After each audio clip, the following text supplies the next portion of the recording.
Chapter 102. Let's continue. I'll be your driver for free today. You can treat me later, or you can tell my fortune or something. Can psychics tell fortunes? Telling the location of an enemy. Asking for the location of a goddess. This is also changing fate. Why isn't it called fortune-telling? Crag burst grinned in laughter. He looked down the car window and saw Ink's earnest appearance. He couldn't help but reach out to pinch Ink's neck. Hey, do you feel like you're being petted on the head? Luo Nan wouldn't tell him that Ink was just a cover to coax him. He simply replied, stop messing around. Huh? Luo Nan's all-encompassing mental senses were inexplicably touched. The window of the blue MPV in front had clearly opened up a crack. It was as if something was ejecting out. It was extremely small and its speed was very fast. It collided with the car behind it in practically an instant. Then the senses were interrupted. The Tiger Burst Jeep and the blue MPV were separated by two cars. The senses were interrupted twice. When they reappeared, they were already on the hood of the Tiger Burst Jeep. Luo Nan's mental senses always had a resolution problem. This time was no exception. He could only faintly sense that it was a tiny beetle-like object. It seemed to have pierced through the two cars in the middle before pouncing onto the Tiger Burst Jeep. Then he completely lost his senses. At this time, all four windows of the Jeep rose up, forming a sealed space. Without the whistling of the wind outside, the rumbling of heavy metal was much more ear-piercing. Crag Burst was a bit startled. He snapped his fingers, opened the window. The voice control command was given, but the car's AI didn't respond at all. Not only that, but the car even began to slow down and turn. Luo Nan's warning cut in, careful, there's something, F***ck me. I've been bewitched. Crag Burst cursed at practically the same time, but he soon calmed down. In the next few seconds, he tried using hand control, voice control, and other methods, but it was useless. The windows couldn't be opened, the speed couldn't be changed, and even the stereo couldn't be adjusted. The car's AI firmly controlled the Tiger Burst Jeep. It turned into a downward trajectory, circling around the skyscraper, and spiraled down. Is it a virus? Crag Burst judged.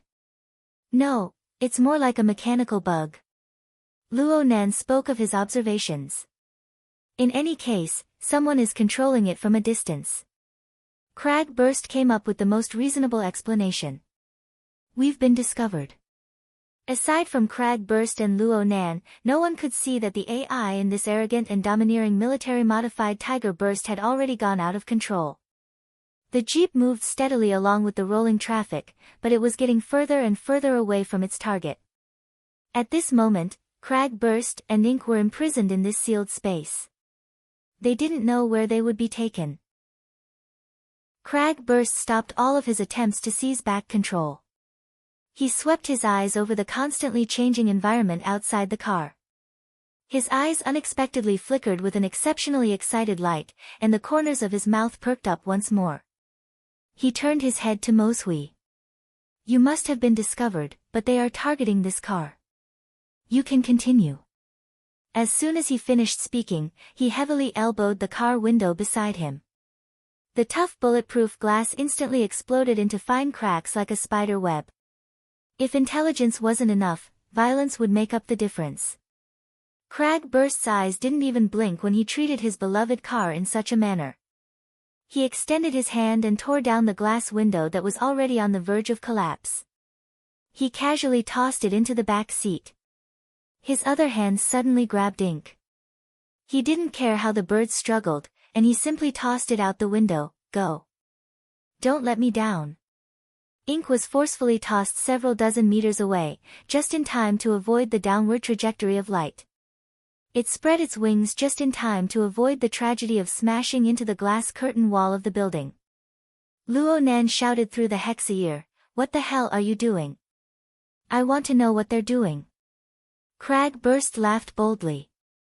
His bored attitude from before was completely swept away. You go keep an eye on them first. Keep in touch. I want to see where they can take me. He extended his hand out from the broken window and waved. Then a hoarse and berserk roar rang out, "Smash your chest open. Embrace the gentleness of blood." Oh, ink spiraled within the neon glowing mist. Luo Nan's soul body hovered motionlessly in the center of Ink's spiraling and fluttering axis. 2 seconds ago, the blue jeep carrying Yan Yongbua had left the range of his senses. Actually, if he really wanted to give chase, he could easily catch up to them with the speed of his soul body flying through space. However, so what if he caught up? The anti-reconnaissance equipment on the jeep raised Luo Nan's vigilance greatly. If he continued to forcefully chase after them, not only would he alert the enemy, but he would also expose his identity and abilities. Luo Nan's thoughts spun rapidly, and he made a decision in the blink of an eye. Crag Burst was clearly worth paying more attention to. Yan Yongbua had taken the initiative to help. Right now, the jeep had gone out of control and Luo Nan was in danger. Luo Nan would feel uneasy if he didn't help. Also, Luo Nan was quite concerned about that mechanical bug. Luo Nan's soul body suddenly descended, carrying Ink as it chased behind the Tiger Burst jeep. The Tiger Burst jeep maintained a stable speed, and its direction was the same from start to finish. The jeep continued to descend after changing tracks twice to switch traffic layers. The tyrannical body of the jeep continuously ran parallel to several low-altitude public transport vehicles. They intersected and plunged head-first into the suddenly dimmed layer. The jeep passed through the dividing line between light and darkness. The clamor of the metropolis was suddenly separated by a layer in everyone's senses. Even the heavy metal vibrating within the jeep seemed to be rendered with a layer of irritation. The jeep's headlights cut through the outer walls of the surrounding buildings.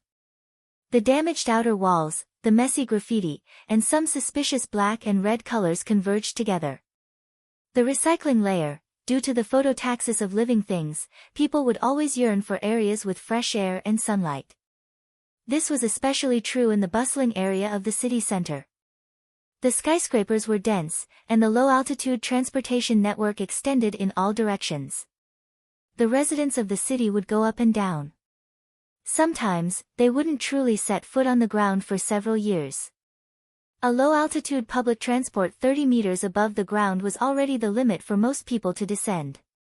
This was how the high-altitude race got their name. The problem was that Xia City was an enormous city with a population of 200 million. It never had the qualifications to waste space. It was inevitable that there would be some people within the population of 200 million who had to survive in the dark and damp space of the lower levels. Without a doubt, this was the slum of the modern city. It was the recycling layer that specialized in disposing of the city's trash. To a certain degree, it was also a place where gangs gathered outside the law.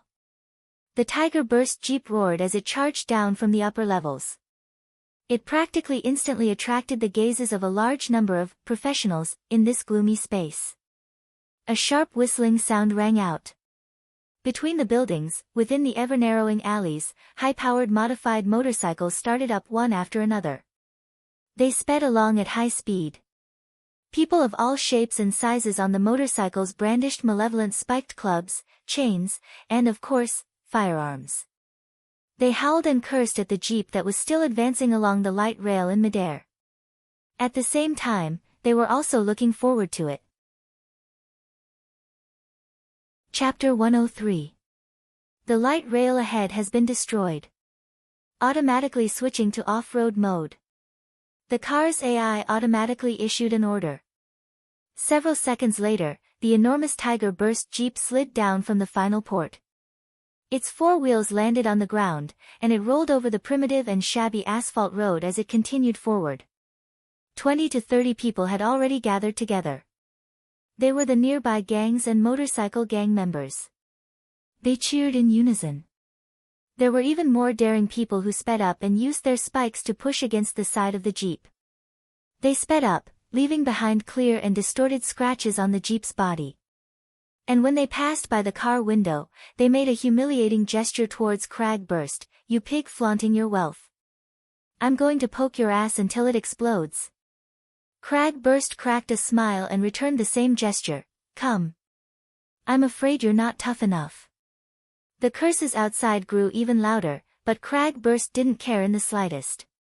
He looked all around him, comparing the surroundings to his memories from his early years. If he remembered correctly, the road the Jeep was driving on had nearly 30 years of history. It was originally designed to be some sort of main road in the city. Moreover, it was connected to some transportation route in the wilderness. It was a two-way road with 12 lanes. No matter how you looked at it, it was a fairly high standard. But in the decades that followed, enormous changes occurred in the city's planning. Countless skyscrapers rose from the ground, and their shadows covered the road from all sides. The buildings protruded horizontally, cutting the enormous road into fragments. They completely covered the sky above the road. Following the complete abandonment of the management of the recycling stratum, this road could only be submerged in the layers of shadows of the skyscrapers. The illegal buildings of the surrounding residents wantonly covered both sides of the road. At this moment, there were countless eyes within those grotesquely shaped buildings. They stared intently at the Jeep that whistled past. It was hard to understand what they meant. So many years have passed and this damned place is still a mess. What are the gangs in charge of this area doing? Crag placed his arm across the empty car window frame and shouted towards the outside, "Hey, whose territory is this? Don't you guys usually clean up?" The gang members outside the Jeep paused for a moment. Then their threats and curses grew louder by more than 10 times. There were already people who couldn't bear it any longer. They drove their motorcycles closer, and the sound of air being cut rang out. A thick and long steel chain lashed through the car window. It was a force that could split a person's skull open. Crag just lifted his arm and let the chain smash against it. He even coiled it twice before swinging it slightly. The person who attacked was like a kite that had lost control. He flew from his beloved high-displacement motorcycle and was smashed horizontally. This was too ruthless. The motorcycles at the back couldn't dodge in time. In an instant, half of the motorcycles were flipped over. It was a mess. Modified humans. No one knew who shouted this, but the motorcycles that accompanied them all the way dispersed. Some people had already braked and stopped on the spot, no longer following them. But at this moment, a motorcycle that was originally behind them sped up and soon ran alongside the off-road vehicle. The rider grinned maliciously at the car, raised the thick barrel with one hand, and pulled the trigger. The classic shotgun instantly ejected 12 8mm tungsten alloy pellets, covering the entire front of the carriage. Without even looking at the result, the knight swung his arm and loaded the gun. He was about to do it again. But when he raised the muzzle of the gun once more, what met the muzzle was Crag malevolent smile. Crag face was completely unharmed. There was a muffled bang as the rider flew up from the motorcycle. He crossed 8 lanes of traffic and flew into the illegal buildings at the far end. Crag leapt out from the car window and took his place. He sat steadily on the motorcycle and snatched the classic shotgun. He roared and used the shotgun like an iron rod. He rushed forward and rushed back, knocking down a group of reckless gangsters in the blink of an eye. He had been cooped up in the car for over 10 minutes, acting as a moving prisoner. That feeling wasn't good at all. The motorcycle beneath him was a bit small compared to his body size, but the feeling of being able to move according to his will and move at will was really great. Crag laughed heartily and accompanied the Tiger off-road vehicle. He roared to his heart's content along with the surging melody. As the vehicle advanced forward, the gangsters who had fallen to the ground quickly disappeared without a trace. Only Crag and the off-road vehicle remained on the road for a time. Crag was singing to his heart's content when he suddenly stooped down and accelerated without any warning. He pulled away at least a body's length of distance in an instant. He caught a glimpse of a line of fire cutting through from the corner of his eye. A hole the size of a washbasin appeared on the road 20 meters behind him. Only then did he hear a peculiar hissing sound enter his ears. Crag chuckled. It was a large-caliber electromagnetic rifle. However, the shooter's aim was terrible to the extreme. That's not right. The shooter didn't have any intention of following up after missing the target. He suddenly sensed something and followed the trajectory of the bullet. He couldn't see any human figures within the pitch-black floor, but there was a pitch-black bird flapping its wings and flying. Cragburst grinned and transmitted through the hexaear, "Where's the division of labor? Where's the trust? Speaking of which, you should be pretty good at scouting. How about we go back and give the wilderness a try? Then you need to be prepared to be tricked." Luo Nan casually replied. He used ink to announce his existence to Cragburst. But what truly killed the sniper was actually the human-faced arachnid siege hammer. Right now, the pitiful fellow had fainted in front of the window. He probably didn't understand what was going on from start to finish. Luo Nan's soul body floated within this dangerous area. The range of his senses was close to a kilometer in diameter. An omnidirectional, multi-layered, panoramic picture was presented to him. He suddenly discovered that he should be the most genuine sniper at this very moment. He was in existence like a ghost. He had a panoramic perception with a diameter of a kilometer. Of course, he also had the siege hammer, which could ignore the vast majority of physical defenses. These factors converged together. He could be said to be like a fish in water in this complex environment. He could eliminate those malicious personnel in the quickest and most convenient manner. Luo Nan truly had some awareness of being an ability user when he used these methods. Yes, this was the ability user of his imagination. This was an extraordinary power that stood above the normal world. Naturally, this was the best proof of the correctness of formatting theory. It was also at this time that Luo Nan truly understood what kind of restriction his weak fleshly body was when it came to his true abilities. "Hey, Scout. Go ahead and update your intelligence. This instance's level is too low. Did your enemy specifically use this place to annoy me?" Luo Nan responded, "I feel like you should stop the car and properly inspect it. Maybe you can find some clues." "Good idea. But this doesn't contradict with scouting ahead. I need a tool. It's best if it's a moving obstacle that can stop my disobedient baby. Let me look." Huh. Chapter 104. Cragburst's military-modified Tiger Burst SUV was an extremely astonishing vehicle for personal transportation. It could run over the heads of ordinary private cars in its off-road mode. However, the big fellow that had just run into the range of Luo Nan's mental senses could completely replicate a similar scene onto the Tiger Burst SUV. 5 seconds after Luo Nan discovered it, the enormous shadow that slowly pressed over finally attracted Cragburst's attention. The enormous size of the shadow caused Cragburst, who had been wild and fearless the entire time, to gape subconsciously. He forgot to speak for a time. It was a super-heavy road roller. It was over 5 meters tall, and its enormous body occupied 2 car lanes horizontally. It was completely the willful piling of industrial power. Just the vibrating wheels in front of it already exceeded the roof of the Tiger Burst SUV. Perhaps this big fellow was a large tool used in the construction of this main road back in the day. Its appearance was already extremely old. The driver's compartment was already missing its top, and its entire body was covered in grotesque graffiti. However, it had undergone certain modifications. Long and sharp blades were installed on both sides of the vibrating wheels. This allowed it to cover the width of over 4 car lanes. The weight of the vehicle was at least 50 tons. The already damaged asphalt road became even more tragic under the effect of the vibrating wheels as it drove past. Of course, the antique road roller's speed was very ordinary. It definitely didn't exceed 30 kilometers per hour.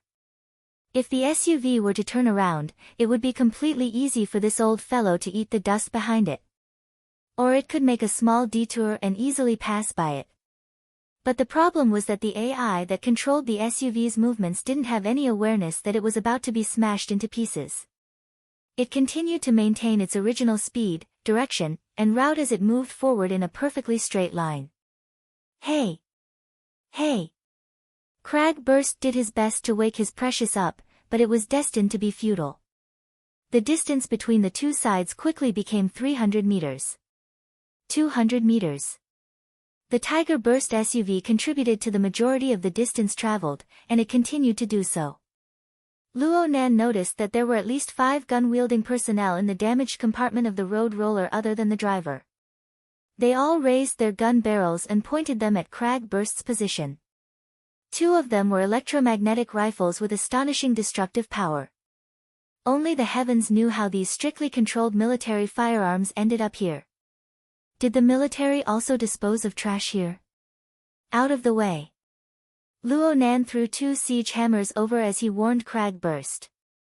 The targets were precisely 2 gang members wielding electromagnetic rifles. One of them fell to the ground and fainted.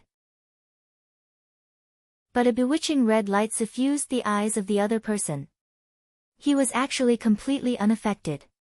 He quickly adjusted the muzzle of his gun, and flames exploded on it. The metal bullet carried a terrifying initial speed.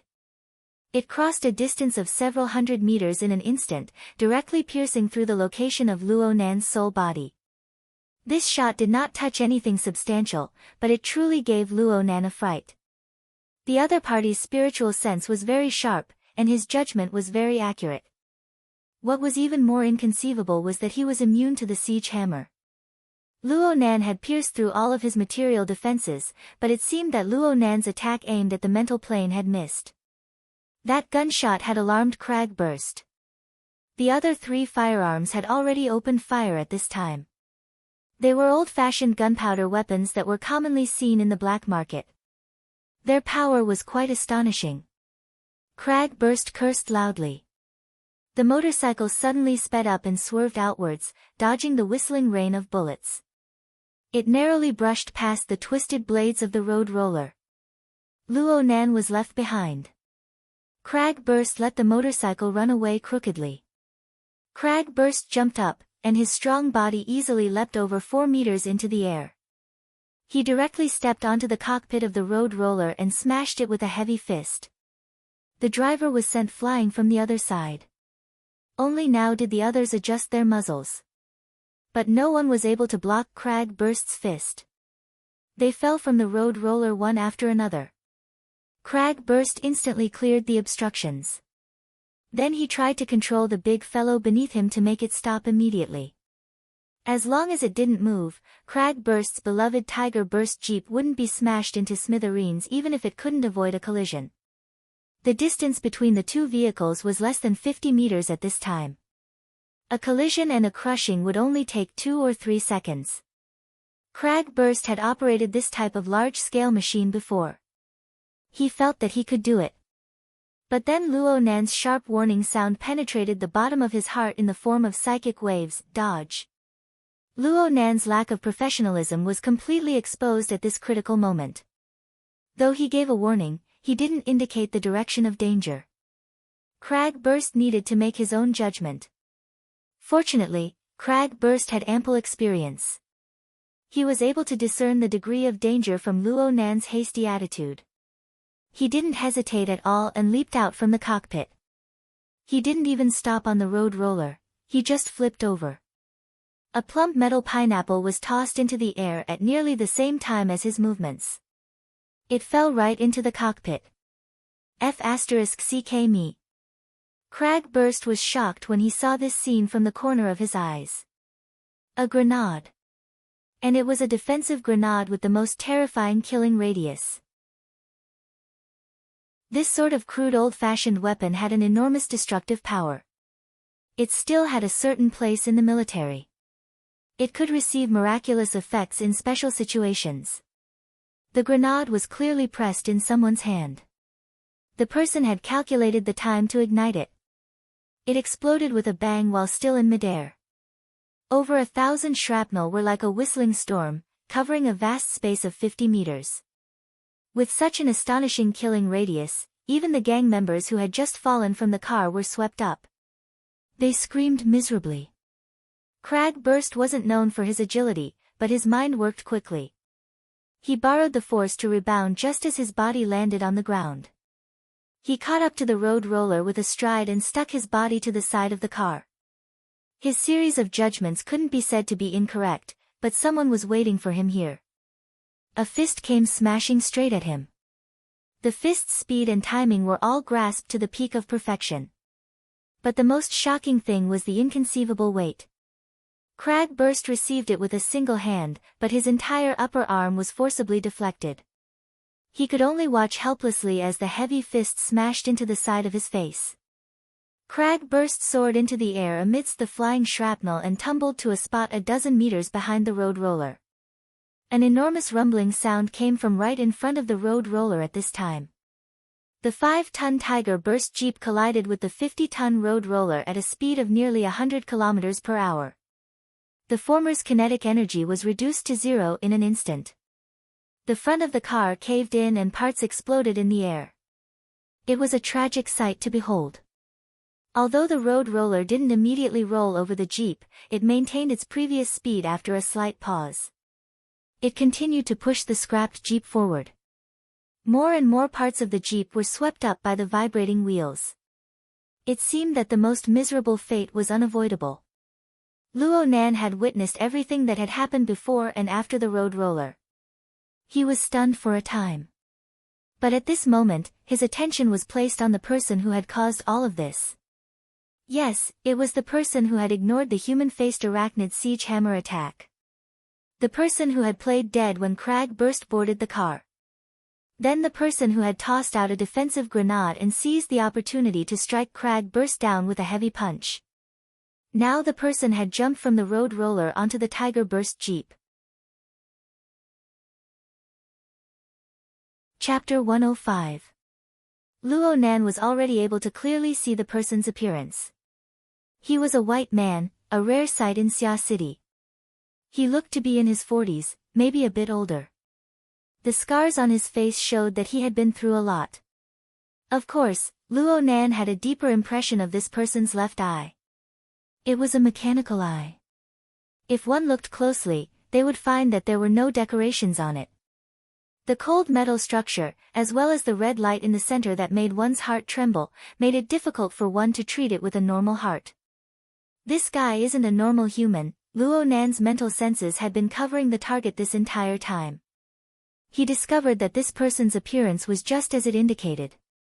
The metal composition and related structures on this person's body were far greater than that of a normal person. They're modified humans, right? Cough, cough, damn it. Cragburst's voice came through the hex-ear. Cragburst had been struck down from the car by a fist and had been covered by the destructive shrapnel of the grenade. If Cragburst had been a normal person, he would have died a long time ago. However, Cragburst had reported his safety to Luo Nan at the first instant. Cragburst also understood the relevant information of the enemy, displaying his robust physique and experienced. Modified humans?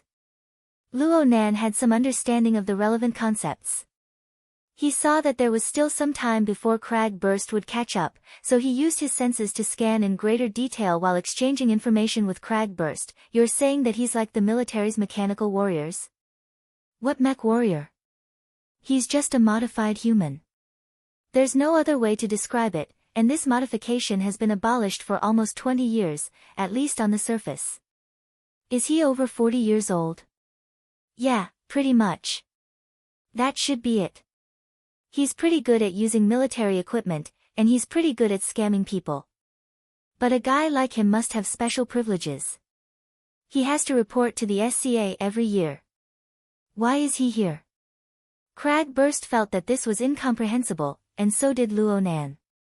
The gang members of the recycling stratum might seem lawless, with all kinds of weapons, guns, and grenades, making it a mini arsenal, but that was because the government had basically given up on the governance of the recycling stratum. As a matter of fact, most of them had extremely low clearance due to their criminal records. Under the strict control of the credit clearance network in today's society, they could only be tyrants on the recycling stratum. Once they stepped out of the recycling stratum and into the public, they would be closely monitored. If they did anything sensitive, law enforcement officers would appear above their heads and send them to jail. It was hard to imagine that a special forces soldier who had undergone military modification would come here to make a living. His special authority was as eye-catching as a lighthouse on the SCA's surveillance network. The government would never allow such a dangerous person to work with the gangs in the recycling stratum. As for special situations like committing a monstrous crime, it would be more meaningful for them to escape into the wilderness instead of here. No matter what, this guy has angered me. I will have a good talk with him. Cragburst gnashed his teeth on the other side. But soon after, he slapped his thigh. Found it. It's here. Keep an eye on him, I'll be right there. He found the high-powered motorcycle that had fallen in the middle of the road, turned around, and chased after it. In about half a minute, he would be able to fight for his reputation again. Luo Nan focused his attention on the altered human. Actually, Luo Nan was more interested in this person's current behavior than in identifying his identity. After striking down Cragburst, the altered human arrived atop the heavily deformed jeep. It tore apart the roof and entered the driver's compartment, which could no longer be seen. Next, the altered human smashed the control panel with a punch. He extended his hand inside and fished for something. Luo Nan couldn't help but associate this scene with the loss of control of the car's AI and the metal bug ejected from Yan Yongbua's car. Without a doubt, Yan Yongbua had done something to the jeep. His methods were certainly closely related to the metal bug that had sunk into the jeep. From then on, the development of the situation deviated from the normal track. And right now, this altered human seemed to be acting as a liaison, a recycler, retrieving the metal bug. This kind of behavior was quite compatible with the recycling stratum.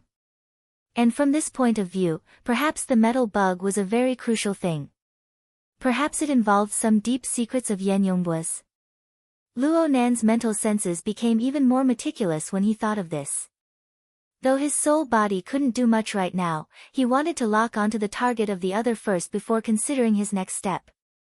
The altered human was certainly aware of his detection, just like how he had sensed the siege hammer. However, his thirst for his target clearly surpassed everything else. He just raised his head and shot a cold glance, but he didn't actually lock onto Luo Nan's position. He just continued to lower his head and search.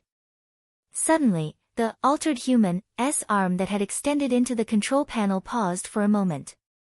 His cold and stiff face had a change, forming into a slightly sinister smile. Then he pulled his hand out. His fingertips were pinched with a metal bug the size of a grain of rice. It was motionless right now, more like a work of art than a tool. The altered human raised the metal bug before his eyes. It was like he was looking at a treasure, carefully sizing it up. The smile on his face deepened with every glance. The intensity of the red light in his mechanical eyes continued to grow. Luo Nan took advantage of the metal bug's appearance to use his mental senses to cut across its surface in an attempt to understand its internal structure. But he discovered that it wasn't easy to balance distance and precision at the same time. He was separated by a distance of over 100 meters, and the precision of his senses was at most on the millimeter level. It was already very difficult for him to analyze the interior of the jeep. Right when Luo Nan was considering whether or not he should get a bit closer, a high-powered motorcycle rumbled from behind the road roller. Soon, it circled around the reamer and ran alongside the deformed jeep. Cragburst gave a provocative gesture to the driver's seat atop the motorcycle. "Hey, come at me again if you have the guts. I'll let you use only one hand." The altered human's smile faintly faded.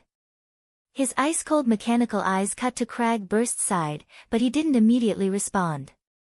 Cragburst's provocation continued, but it was mixed with something else. Cragburst, used to be from District 55 of the Coastal Garrison. Give me your name. I'll burn incense for you later.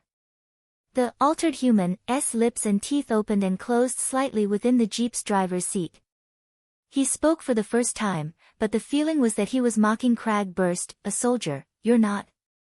Cragburst discovered that there was a problem with his judgment, so there was no need for him to be polite. He was just about to exert his strength to leap and attack. But in the next moment, his opponent made an odd move. The altered human opened his mouth and stuck out his tongue. He placed the metal bug between his fingers on it, rolled it up, and sent this toy into his mouth. There was even a clear swallowing motion. He actually swallowed the metal bug. Chapter 106. As soon as he finished speaking, Black Jack leaped up and jumped down from the other side of the cockpit. His timing was perfect. At that moment, the road roller pushed the jeep to the place where the gang member's car had been flipped over. At that moment, the group of people had yet to leave. They stayed in the middle of the road and looked at the road roller that was moving slowly towards them. At first, they were dumbfounded. Then, they shouted and wanted to drive their motorcycles around it. But at that moment, Jack jumped down from the jeep and grabbed a motorcycle. He then sped up, circled around the other side of the blade, and sped back in the direction he came from. "You were a boss just a second ago, and now you're dodging?" Cragburst cursed loudly. He lifted the front wheel of the motorcycle and forcefully made a U-turn. The motorcycle scraped dangerously past the twisting blades, and then the engine roared as it accelerated in pursuit. The speed of the two motorcycles was more than 100 kilometers per hour. In the darkness of the night, they disappeared in the blink of an eye. It wasn't a problem for Luo Nan's soul body to chase after them, but Ink had some difficulties. The two motorcycles had already driven out of his range of senses during his moment of hesitation, and they chased after them. On this side, the road roller pushed the off-road vehicle, rumbling as it rolled over. Everywhere he passed, there was a mess. The gang members cut a sorry figure as they hit to the side of the road. They cursed Cragburst, but even more cursed Jack. Luo Nan's mind stirred slightly. He listened attentively and discovered that some of the content was very interesting. But it was fragmented and fragmented. He was unable to grasp the gist of it. Because of his attention, Ink also came over, and it was very eye-catching. One of the gang members was annoyed and happened to have a gun in his hand. He raised his hand and was about to shoot, but in the blink of an eye, he fell to the ground like a wooden stake, unconscious. The gang members, who had been happily scolding him, were all stunned. They looked at their comrade who had suddenly fainted, then looked up in a daze. At this moment, Ink spiraled down and stopped on the eaves of an illegal building by the side of the road. It looked down at the group of weak chickens known as the gang. In the darkness, the black crows stared at you with their dark eyes. On the ground were their companions who had inexplicably fallen because they had offended them. Such a scene made the dozen or so members of the gang at the scene all weak in the knees. Crow continued to remain silent, and the more it was like this, the more anxious and uneasy it was. Luo Nan actually felt a bit awkward being by Ink's side. He didn't want to stare at each other like this. Gathering information was the most important thing right now.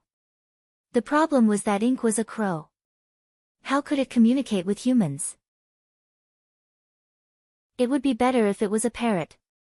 He could see the benefits of the Hexaear and the psychic wave network right now. Otherwise, he and Cragburst wouldn't have been able to connect. Oh, psychic wave network? Luo Nan's train of thought jumped once more. If it was just a network connection, then the heavily chained crow within the format pyramid would also count. At this moment, there was an additional image of a crow in the format pyramid. It was Ink, and it was on the second level, which was the staff level. Of course Luo Nan didn't understand bird language, but his communication with Ink was telepathic. There were no obstructions at all. Even with the foundation of hypnosis, the smooth communication between the man and the bird was beyond common sense. If it could be done between humans and crows, what couldn't it be done between humans? Luo Nan made a decision as soon as his thoughts reached this point. First, he needed to establish a connection and use the heavily chained crow. But what value did these gang members have in absorbing them? Luo Nan was still a bit of a neat freak. He hesitated for a moment before his thoughts spun, perhaps he could use something else instead. The human-faced arachnid's gloomy, cold, and bizarre gaze swept across the group of gang members.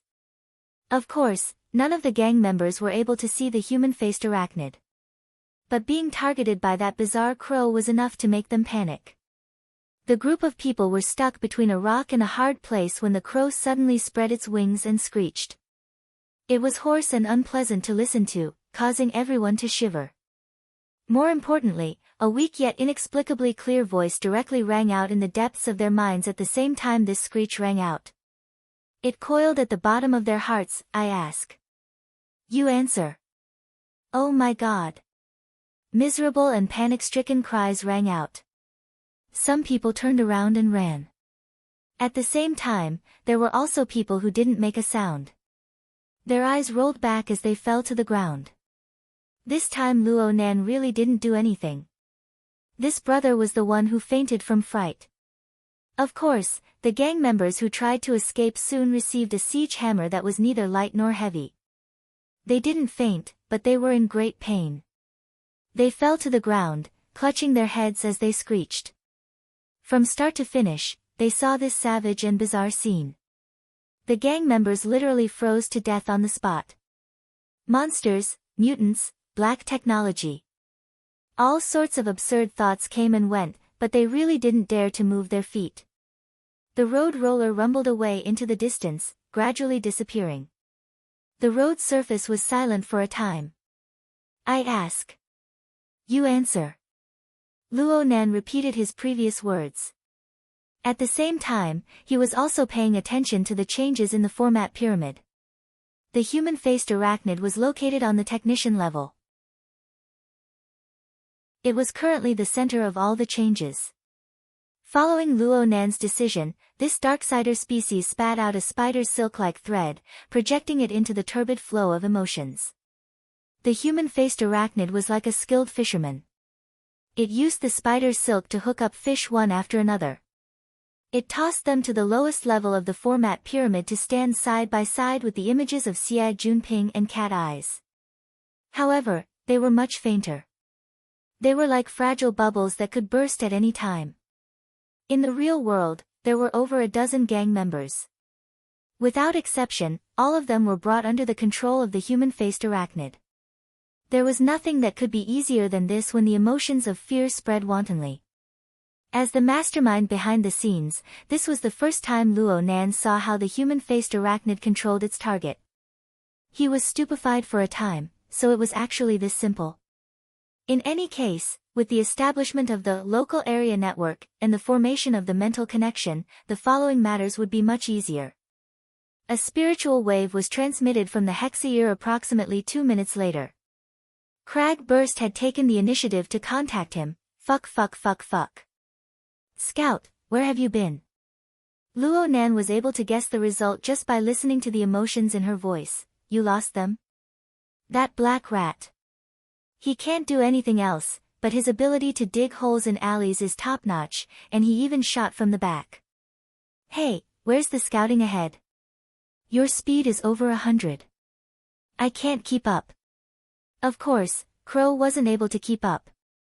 Luo Nan obviously wouldn't explain this to Crag Burst.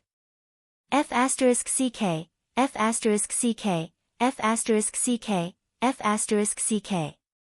Crag Burst let out a string of expletives. You need to pick a useful one for your spirit attachment. You need to be fast. Something like a peregrine falcon or a spear falcon. Aren't they all good? What's with a crow? Luo Nan didn't get angry despite Crag Burst's complaints. The more Crag Burst complained like this, the more it showed that this big guy who came from the military didn't treat Luo Nan as an outsider. Moreover, Crag Burst began to trust and rely on Luo Nan's abilities. This was a very good start. Sure enough, Crag Burst came to his senses and felt embarrassed.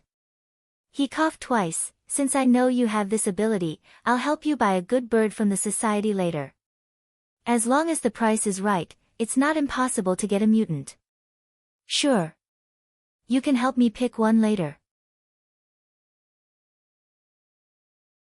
Chapter 107. Who the hell knows where I am? Let me look at the map. Oh, Riverwu District's Deshang building. The top looks bright and fresh, but the bottom looks like this. Deshang. Luo Nan remembered that this was the information he had just obtained. It looked like Cragburst's pursuit ability couldn't be underestimated. They were already very close to their final target. Wait a moment. I'll be right there. Ink soared into the sky, shuttling back and forth between the intersecting buildings. Luo Nan's soul body rode the human-faced arachnid to the side. The crow's flying speed was really too slow. The human-faced arachnid didn't even use a third of its strength. It followed leisurely and leisurely. Luo Nan didn't put any energy into flying. Instead, he used the panoramic view of his mental senses to observe this dark place that he had heard of for a long time but had never set foot in. The turbid night of the recycling stratum gave him a very subtle feeling. At the very least, he didn't have too many experiences of flying in the night sky. It was more like he was swimming in a stream.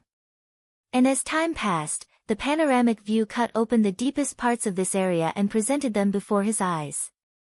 This feeling continued to deepen and mutate. It wasn't just water. It was sewage. Everything presented in the panoramic view. The concrete details were far too jumbled and messy. There was no time to analyze them one by one. However, the things that were briefly scanned, such as gangs, prostitutes, drug dealers, casinos, and the abstractions of violence, lust, greed, numbness, and so on, interweaved and dyed together to form countless turbid colors that splashed over his head and face. Everything converged into a roaring turbid current that washed over the entire recycling stratum. It converged into the surging tide of emotions that drowned the entire Xia city.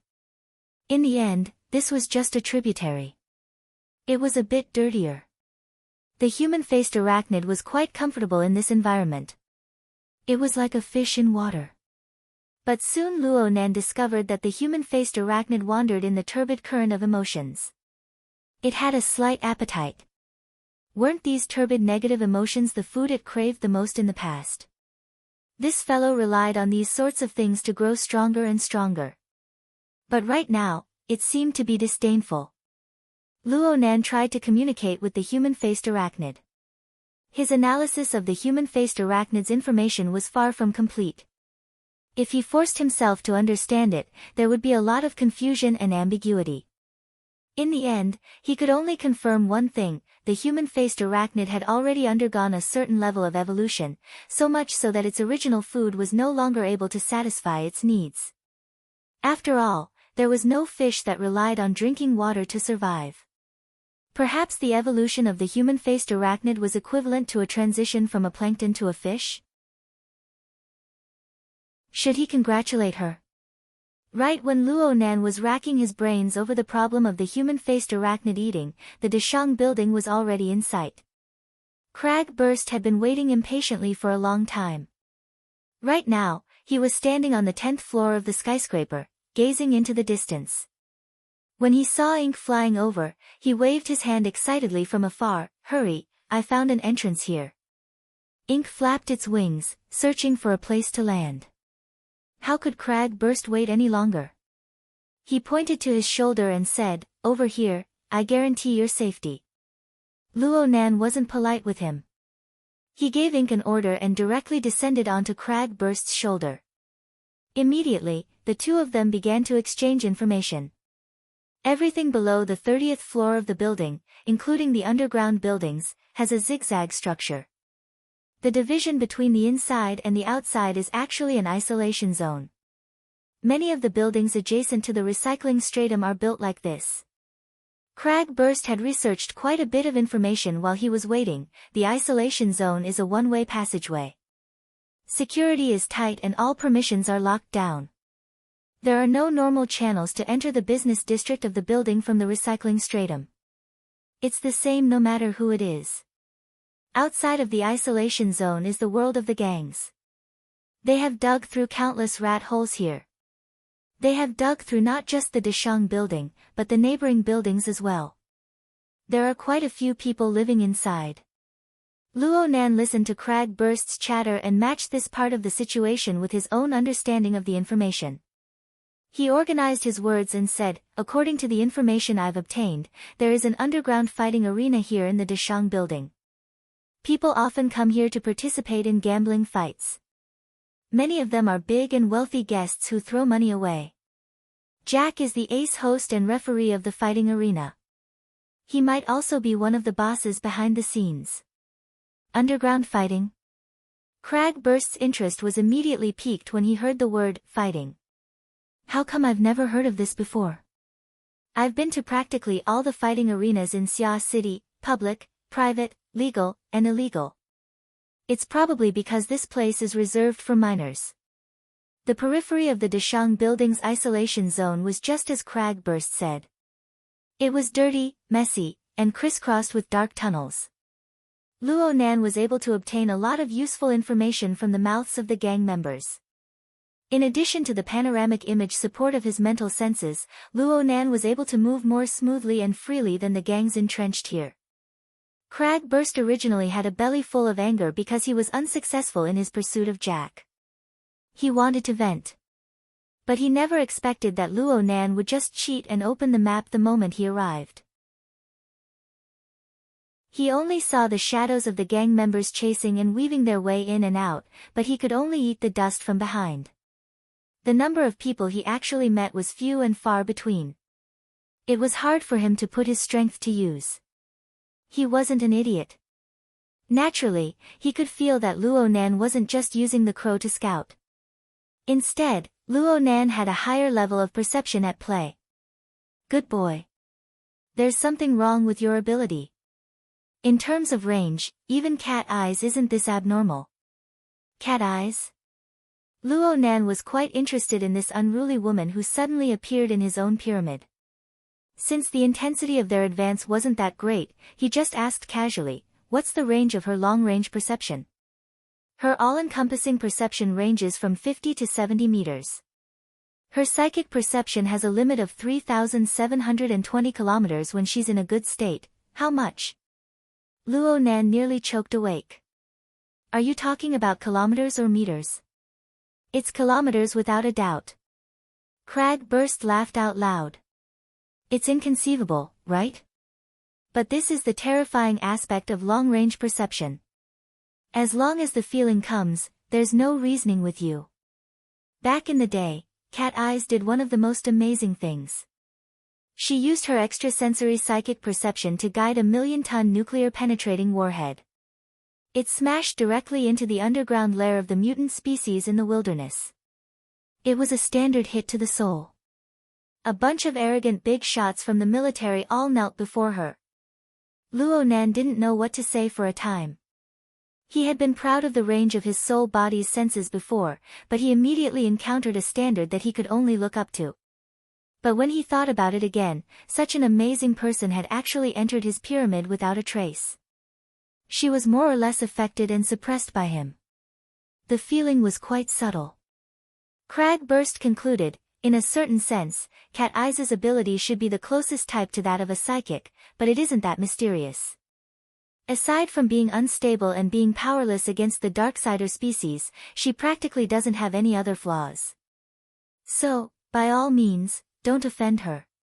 Otherwise, she can find you in any corner of the city.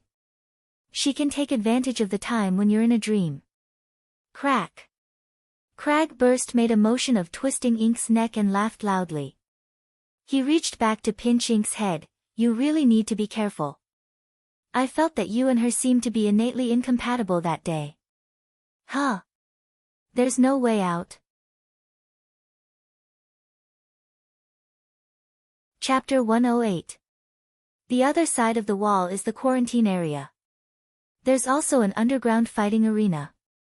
Cragburst couldn't see anything other than the white wall. But Luo Nan was different. His soul body had already passed through the wall. He had gone in and out of the building countless times. He was probably more clear about the layout inside than the designer. He combined the information he obtained earlier and explained to Cragburst. Originally, the quarantine area didn't allow for any other arrangements aside from surveillance and defense systems. But the management of the building made modifications in order to ensure the size of the area and the viewing effect. They occupied a portion of the surrounding area. This formed a fuzzy zone. The gangs of the recycling stratum can interact with the gamblers of the upper world. One side pays in money, and the other side pays in manpower. Jack is one of the true controllers of this fuzzy zone. This is his lair and his cornucopia. Cragburst didn't ask for more details. As a man who frequently entered and exited the underground fighting arena, he was even more clear than Luo Nan about the inside of the building. The management of the building should be the House of Bankers. Only through this place could one transform incorporeal credit into tangible wealth in the current society of credit and authority. But he didn't care about this at all. He was only interested in how to capture Jack. Jack is in the fighting arena, right? How do we get in? Do we smash a passageway out? Cragburst was a bit eager to give it a try. This is a passageway. It's used for emergency evacuation. The design is that it can only be opened from the inside. Luo Nan let ink flap its wings to wake up this bro whose brain was filled with violence. The problem was that it was completely ineffective. Roar roar. Let's be a bit more direct. Watch me. No. Wait. Wait a few more seconds. Luo Nan's voice had yet to fall when the white wall in front of him slid to one side. The inner layer of steel plates slid in the opposite direction. Only then did the ice-cold metal wall appear. But this wall also split open from the middle, revealing a dimly lit passageway. 3 layers of protection, especially the last layer that was 10 centimeters thick, made Cragburst speechless for a time. He didn't bring up using violence to open a passageway again. As for the passageway in front of them, it wasn't too long. One could see to the end with a glance. The door on the other side was half open. An even more intense light seeped in. There was also clamorous noise coming in. Clearly, the outside was a certain location of the underground fighting arena. Cragburst first looked at his feet. There was a person sitting down in the passageway. The person was already unconscious. He turned his head and looked around. Soon, he found that there was a password plate on top of the man's head. The corresponding screen showed that the password plate had been successfully opened. Your mole. Cragburst quickly corrected this preposterous thought, but the following conjecture was even more preposterous to him. Don't tell me that you controlled this guy through the wall and made him open the door? Bullseye. Speaking of which, the effects of hypnosis combined with the human-faced arachnid's fishing technique were quite decent. Luo Nan just chuckled through the hex ear, maintaining a bit of a sense of mystery. He indicated to Cragburst to close this emergency passageway.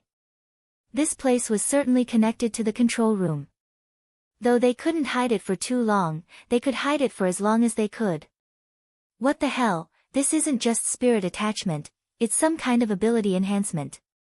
Actually, you can let the crow have some of your abilities, right? Do you have wizard blood? Or do you come from some secret order?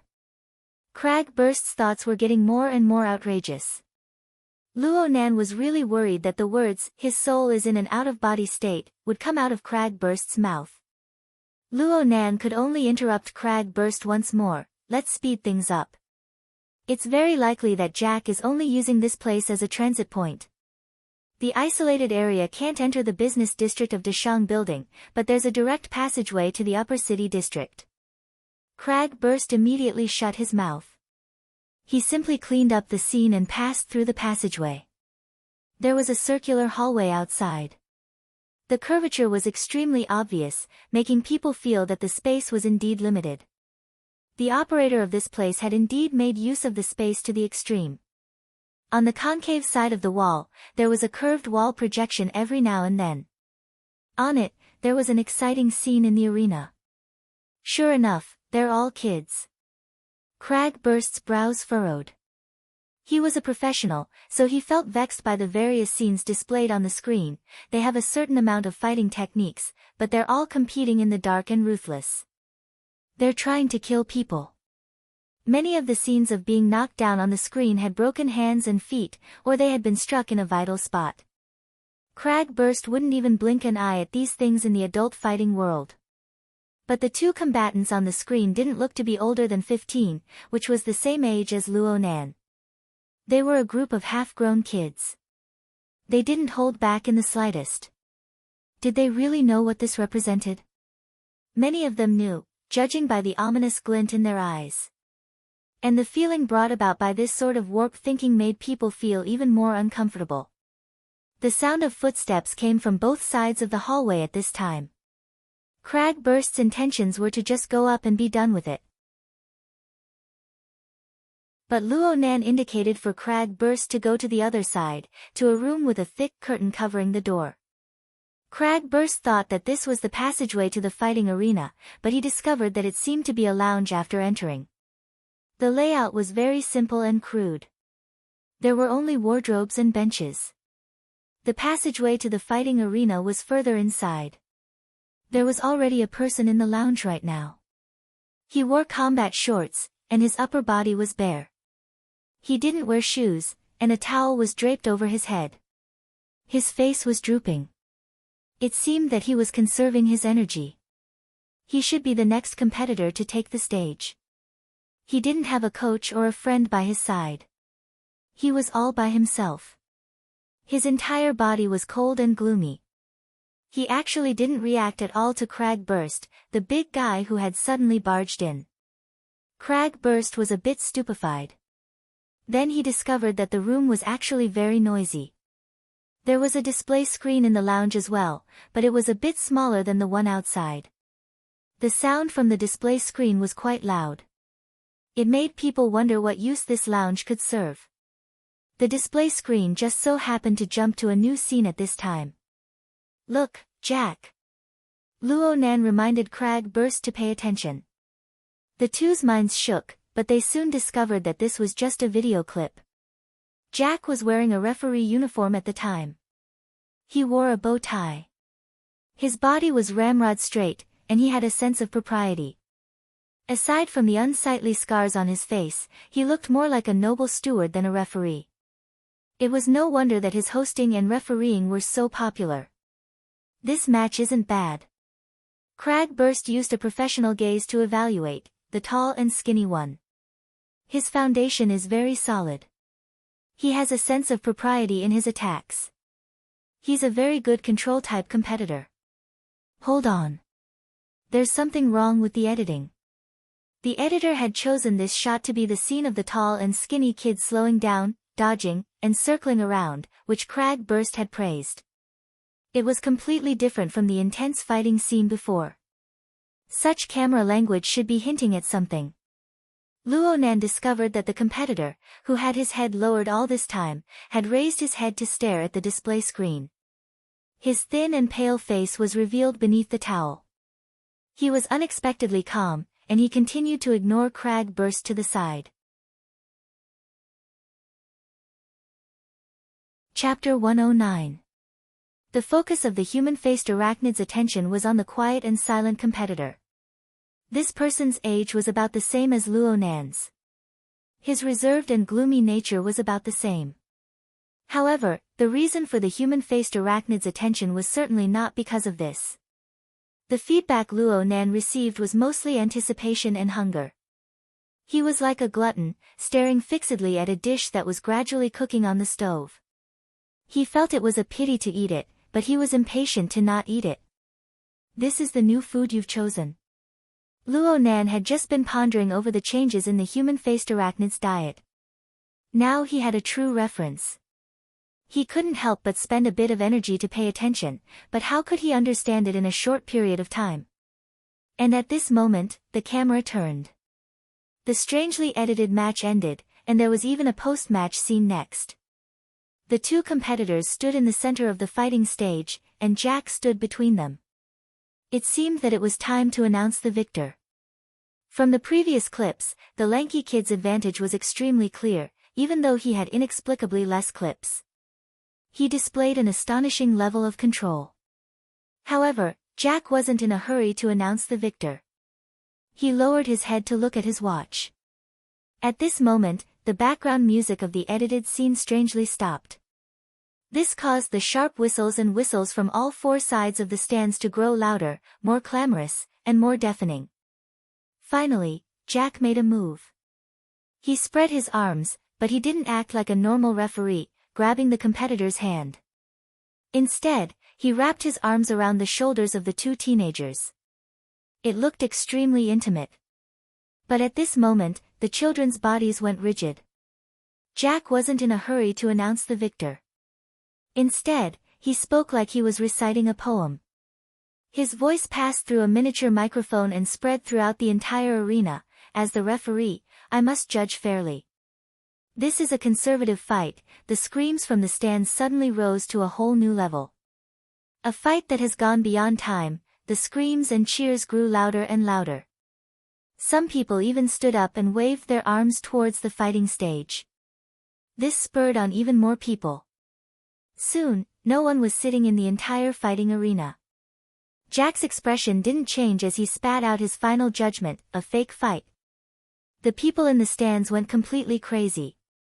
The chaotic clamor had already converged into a simple yet heart-sinking sound, kill, kill, kill. On the fighting stage, the faces of the two teenagers were deathly pale. They wanted to struggle, but they were firmly clamped down by Jack's iron arms. Jack said with a smile, "There are no losers, and there are no winners." Before he finished his sentence, Jack exerted force in both of his arms. The crisp sound of bones breaking was transmitted to the entire audience through the microphone on his body. The shoulder bones of the two youths instantly fell apart. A powerful force closed them up, crushing their sternum and spines. Then, the two youths who were no longer human were forcibly hugged in front of Jack's chest, causing them to hug each other.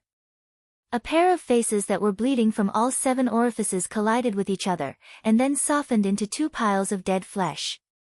Jack relaxed his arms, and the 2 corpses slid down. Without even looking, he crossed his arms and waved. Team ending, friendly match. Pass. F***CK. Without waiting for the next scene to change, the display suddenly caved in and cracked. Cragburst's fist had directly smashed it apart. Such an intense reaction thoroughly exposed Cragburst's position. But how could he care? He spat again, a bunch of dregs. The quiet contestant turned his face. There was a hint of surprise in his eyes, but this emotion was extinguished before it could reach his face. In the end, he simply spat out 2 words. You guys? Cragburst stared at him with wide eyes. Kid, you want to participate in this bullshit fight? I'm the next one. Cragburst waved his hand roughly. Fuck the next one. Since I'm here, there will never be a next one. That way leads to the fighting arena, right? Cragburst was about to step out as he spoke. Not only was his sense of justice bursting, but the things that happened in this fighting arena made him, a fighting enthusiast, feel disgusted. Luo Nan helplessly called for Cragburst to stop when he saw that Cragburst was about to smash the fighting arena to pieces. This was already completely out of line with their original intentions, okay? I'm willing to bet that as soon as you enter the arena, Jack will immediately disappear without a trace. Even if you knock over everyone in the arena, what's the point of letting this murderer escape? That's the problem with your scouting. Why haven't you found that black-skinned rat yet? Cragburst made the same mistake as Luo Nan in his excitement. He forgot that he was communicating through the psychic wave network and directly spoke. The quiet competitor saw that Cragburst was talking to the air. His eyes streaked across the air and didn't see anything else.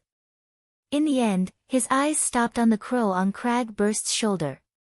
He opened his mouth, a little hesitant, but finally said, "Sir, are you talking to the crows?" Cragburst stared blankly for a moment. He turned his head to look and said, baffled, yeah. Cragburst regretted it as soon as the words left his mouth. Such a reply was too stupid. But at that moment, the quiet contestant, who had been expressionless all this while, actually smiled. So it's Mr. Crow. Can I talk to him too? A slightly shaky smile and surprisingly childish words blossomed in the narrow lounge. It was also at this time that Cragburst and Luo Nan truly and clearly realized that this fighter, who was about to walk onto the fighting stage and receive fatal adjudication, was truly just a half-grown child. At the same time, the deathly still eyes of the 15 or 16-year-old boy in front of him flashed slightly. His entire body's life force and spiritual energy rippled out from his long and narrow eyes. Cragburst didn't know what to say when faced with such a face. In the end, he could only shrug his shoulders. Fine. If he's willing. Borrowing the force of Cragburst's shrug, ink flew and jumped, landing directly on the arm of the quiet contestant.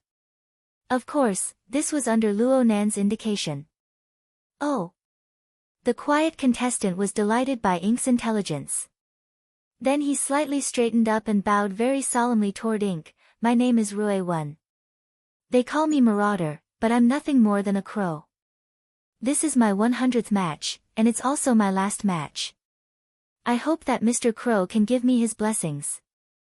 This time, there were a few more words. Luo Nan discovered that the quiet contestant was called Rue-1, right?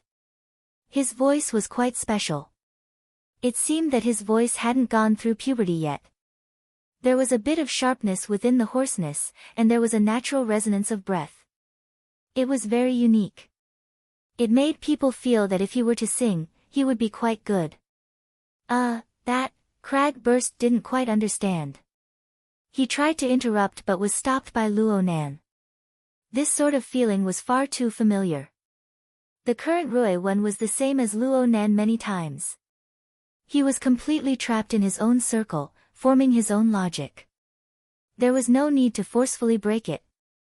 Perhaps this was the chance for him to relax the most. It was the moment he treasured the most. And at this time, the human-faced arachnid began to stir. Within the eyes of this newly promoted glutton, there was a bright seed rising from the dark and desolate abyss. Even though the seed was bound and surrounded by the filthy and turbid streams, it was pure and untainted. It was pure and transparent. Chapter 110. Luo Nan's senses were synchronized with the human-faced arachnids. The human-faced arachnid was paying intense attention to Luo Nan. Such a strong stimulation also made some of the muddled information clear. Sure enough, the human-faced arachnid no longer treated the turbid flow of emotions as food after leaping from a plankton to a fish. What it was truly interested in right now was the spiritual seed that undulated up and down within the turbid flow. In reality, it was something that lived within the turbid flow of emotions, yet it was completely different from the turbid flow. It was something that possessed more vitality. It wasn't easy to form such a spiritual seed. One must have the mental cultivation to overcome filthy emotions and desires, as well as a basic positive attitude in order to finally take shape. Just like Rue-1, he had only been in embryonic form a long time ago. It wasn't until he spoke to Mr. Crow that he broke free from his deathly still and cold state of mind. Only then did this spiritual seed finally sublimate and leap to a new level. Cragburst actually had a similar spiritual seed as well, but it was hidden deep within his powerful magma-like life force. It wasn't as pure and transparent as Rue-1's. From the perspective of the human-faced arachnid, the spiritual seed was an incomparable delicacy.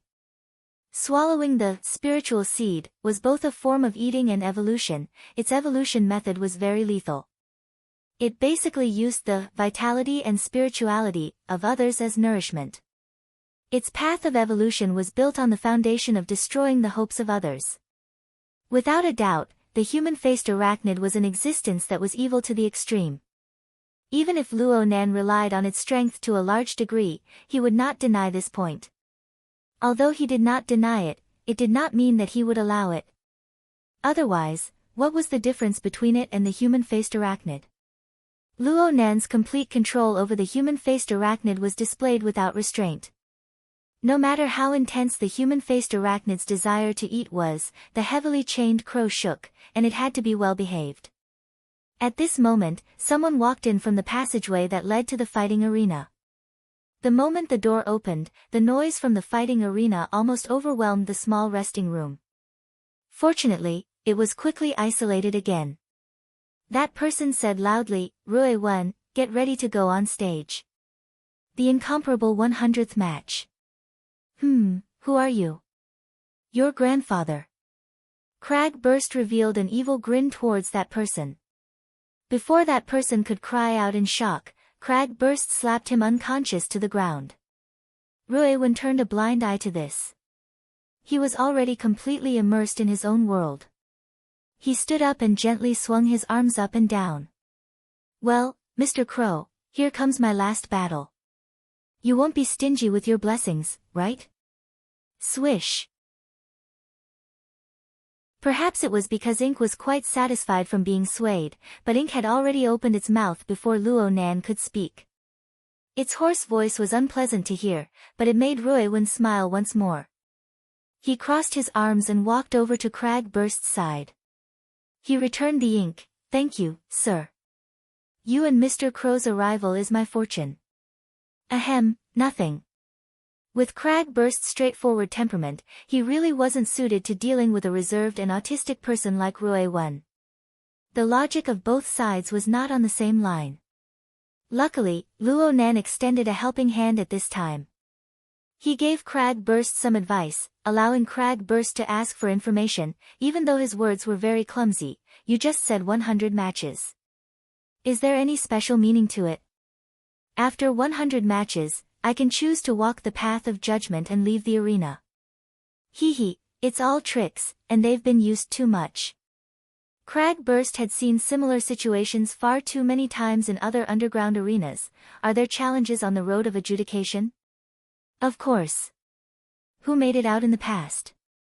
Since the establishment of the fighting arena, the ones closest to 100 victories have been me and my brother. Oh right. I thank you for your praise before on behalf of him. Luo Nan and Crag Burst thought of the skinny and tall youth who died under Jack's iron arm at the same time. Crag Burst smashed his fist against his palm. Isn't the truth quite clear? What bullshit road of adjudication? This fighting arena never thought of letting you guys leave alive. The truth was indeed quite clear. This fighting arena was jointly established by a group of rich people and gangs of the recycling stratum. Contestants like Ruewen were mostly poor orphans of the recycling stratum. They were controlled by gangs and underwent harsh training to fight each other to the death for the amusement of the rich. Crag Burst hoped that Ruewen could clarify the truth. Leave?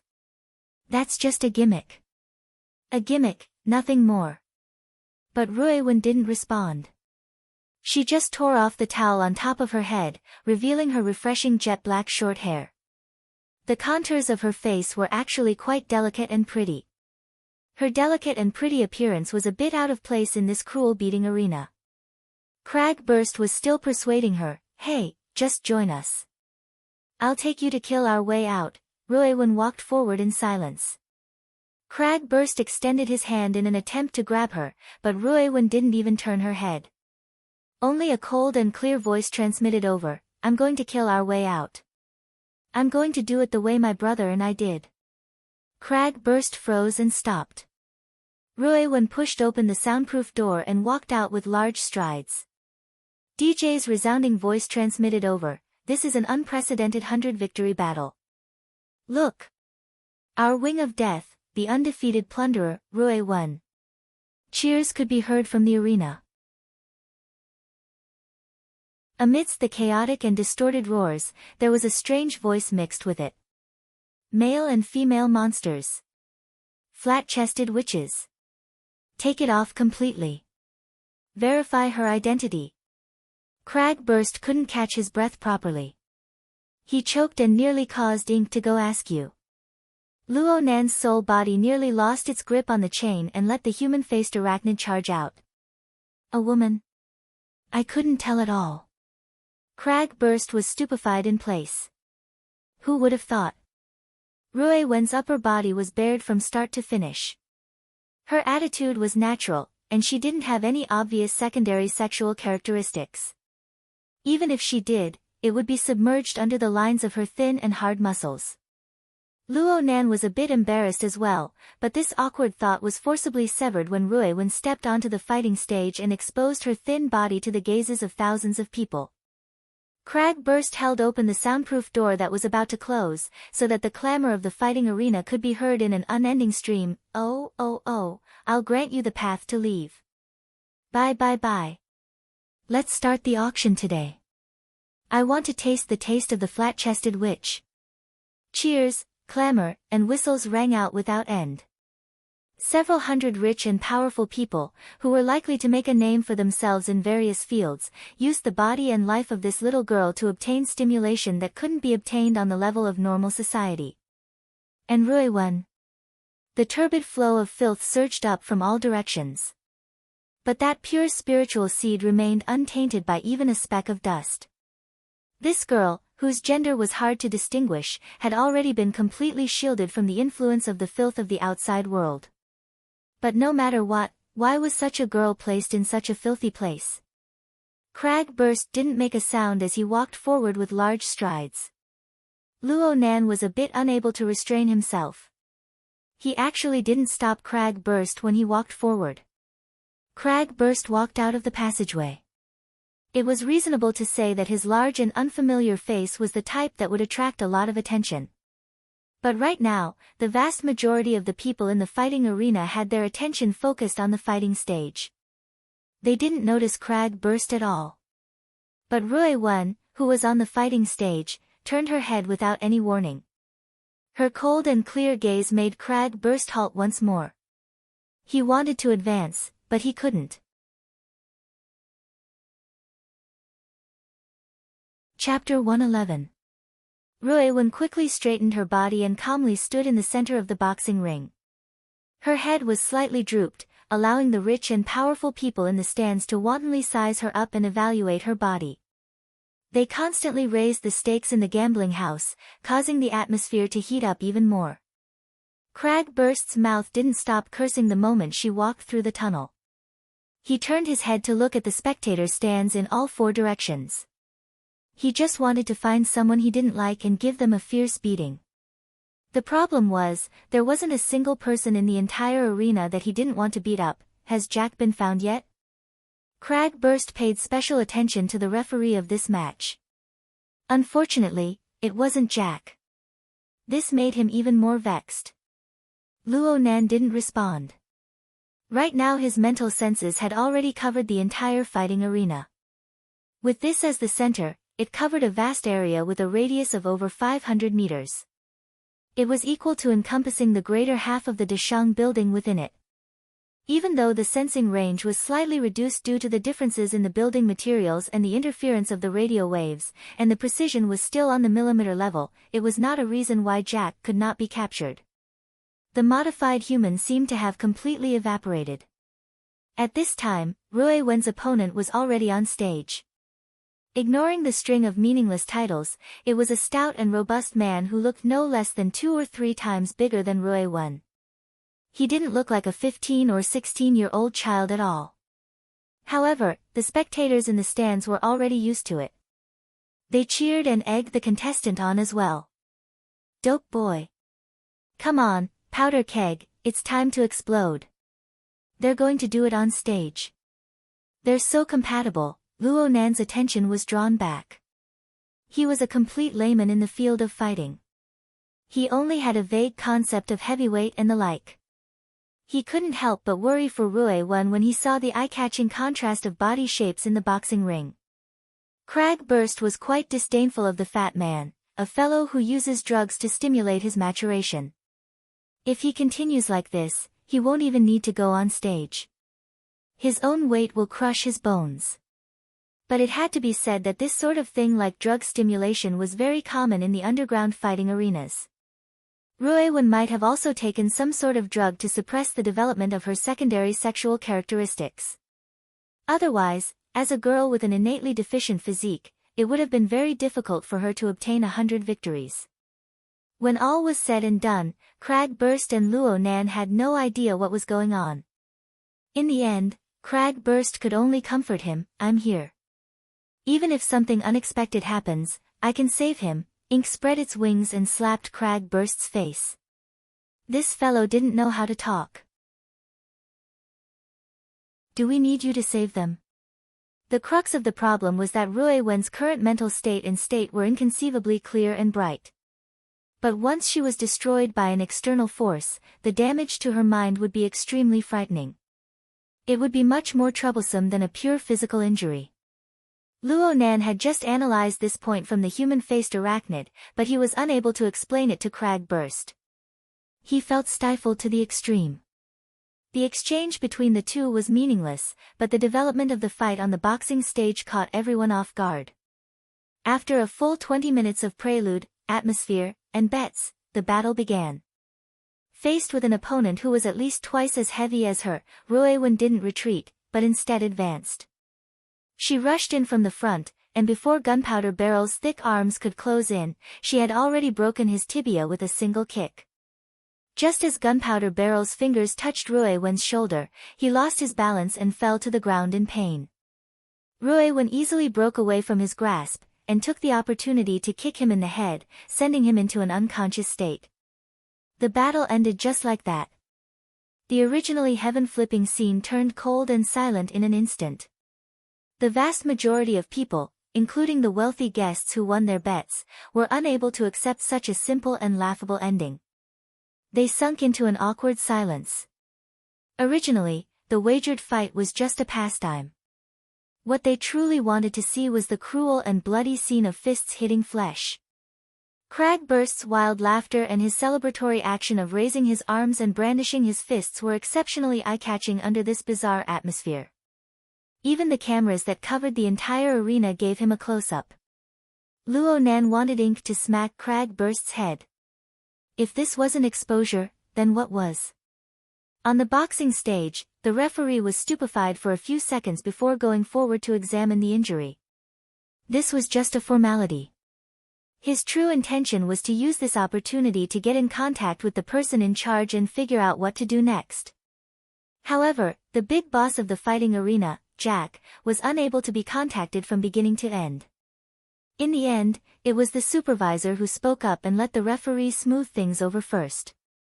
The referee helplessly got up and grabbed Ruewen's hand, preparing to announce the victor. But Ruewen pushed his hand away. Then she borrowed the help of the referee's miniature microphone to say a few simple words, "I choose the road of adjudication." It was as if a bomb had been forcefully shoved into the oppressive and awkward atmosphere of the fighting arena with these words. First came the low clamor of several hundred people. Then came the sounds of cheering, laughing, cursing, and whistling. They flooded the entire fighting arena. The atmosphere exploded in an instant, wishing it could flip over the entire Deshang building. Aha! Challenger. Traitor. The flat-chested witch's counterattack. Stupid woman. Has your brain turned into muscle? Go die. Just tear her to shreds. No. Break her 4 limbs. Knock out her teeth. I want it. I want it. The several hundred rich and powerful spectators had personally drawn up the rules. They had designed a seemingly magnanimous path of escape. But when this rule was finally challenged, not many people could remain calm. The so-called magnanimity was just a symbolic footnote they made for their lofty status. Touching it was an offense. So in the end, all the emotions converged together to transform into a uniform howl: adjudication. Adjudication. Adjudication. The referee also returned to his senses from the unexpected change. He actually felt that he had been saved. A laughable battle that had been doused in cold water had suddenly turned into a large bomb that ignited everyone's emotions. Good, good. At this time, the projectors all over the fighting arena had already taken advantage of the opportunity to broadcast information related to the road of adjudication. Various images flashed in succession, listing the 3 deathly steps of King of Fists, Beast King Battle, and Adjudication Battle. The first 2 stages, as their names implied, were fights with true adult fighters and wild and untamed beasts. Only then was it the 3rd stage. The projector timely displayed the image of a calm and callous white man wearing a referee uniform, adjudicator, Jack. The gang leader here, the gold medal host, the referee, and the murderer who had killed Ruewen's brother, was precisely the boss of the final stage. Each projector also timely displayed the scene of many contestants, including Ruewen's brother, dying at the hands of this callous referee. The fighting arena emitted a sharp whistling sound with each life disappearing until it finally stopped at the scene of Jack waving his hands and denying everything. The entire fighting arena was about to boil over.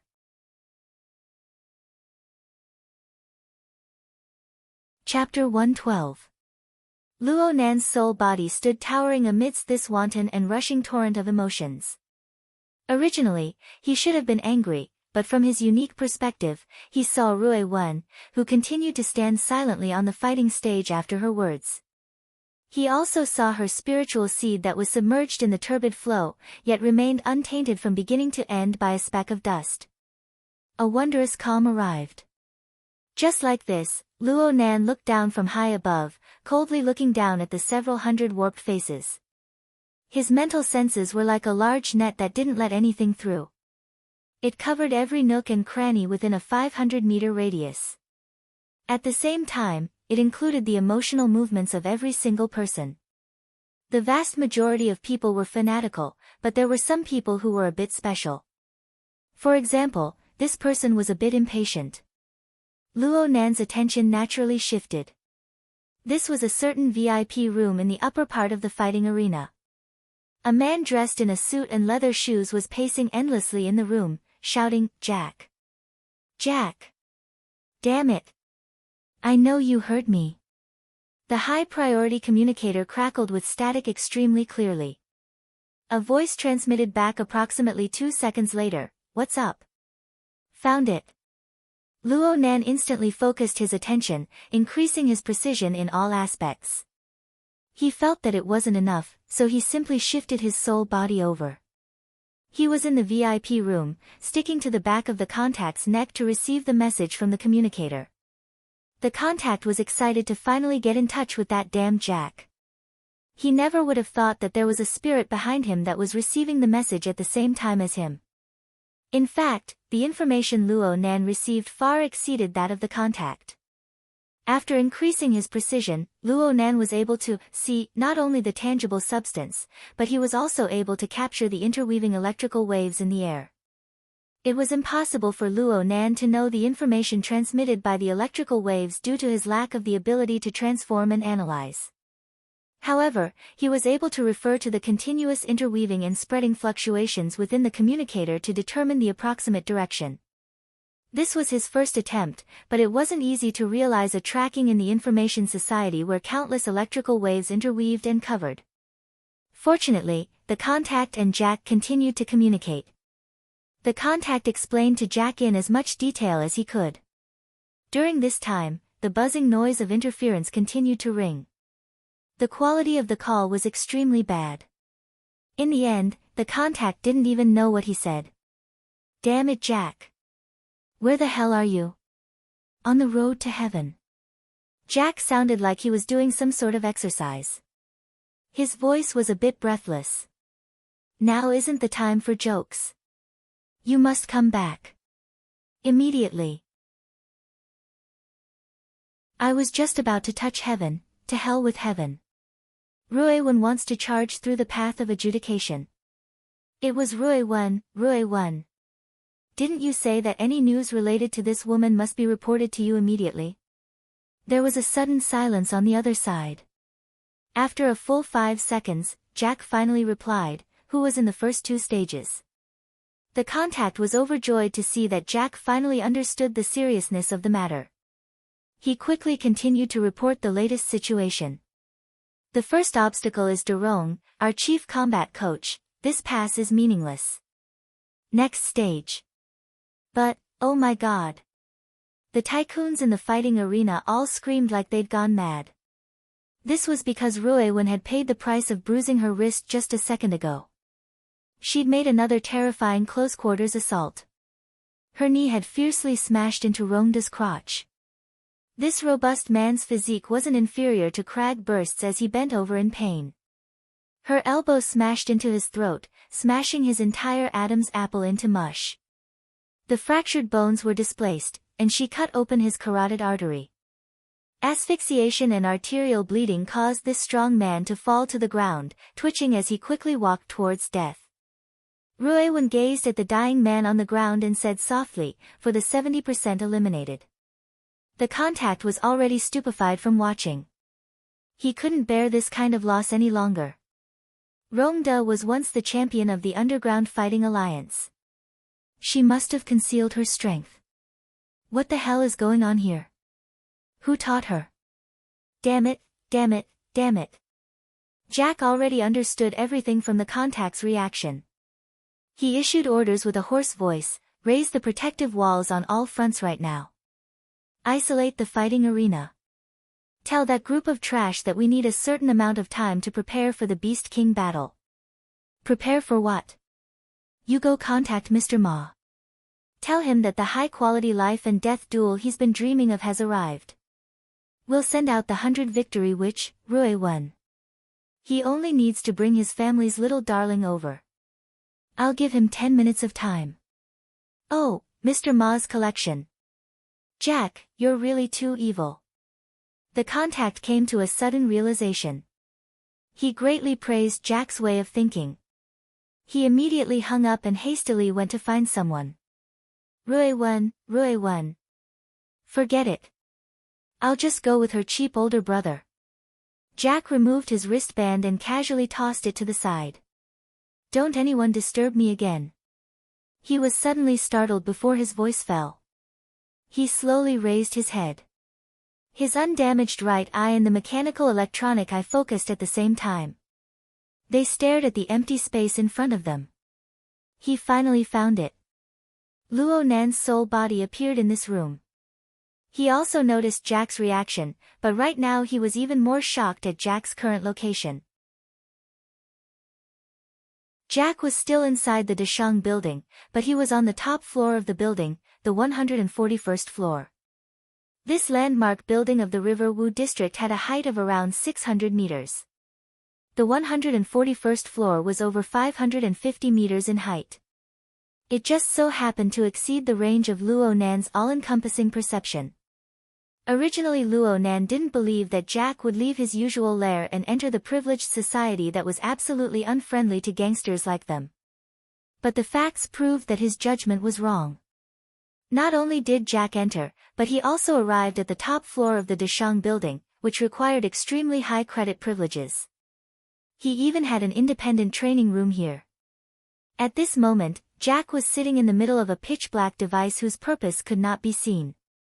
His body was connected to many wires, and powerful electric currents were piercing his body at every moment. Some of them even pulled out beautiful blue electric currents in the air. Is it charging the altered human right now? Jack's eyes were constantly changing focus. The end of the air was a wall. But before the wall, there was a reaction that made him vigilant. It appeared without end. A special scanner was installed in his body. The naked eye and the electronic eye received light waves of all frequencies and compared them with the surrounding environment. The data was calculated and processed to form an image. In the end, what appeared on his optic nervous system was an image that was as fuzzy as a shadow. He paused for a moment before speaking in a hoarse voice, ability user. Soul configuration. Luo Nan was truly shocked. The electromagnetic gun attack on the recycling stratum really wasn't a coincidence. This Jack seemed to have some sort of method that could capture the existence of a soul body. His soul body floated a few times in the room. He discovered that although Jack's gaze was a bit sluggish, it was always able to rapidly change. This was a situation that had never happened before.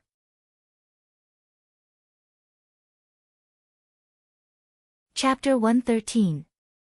In the end, Jack was the first to break the silence.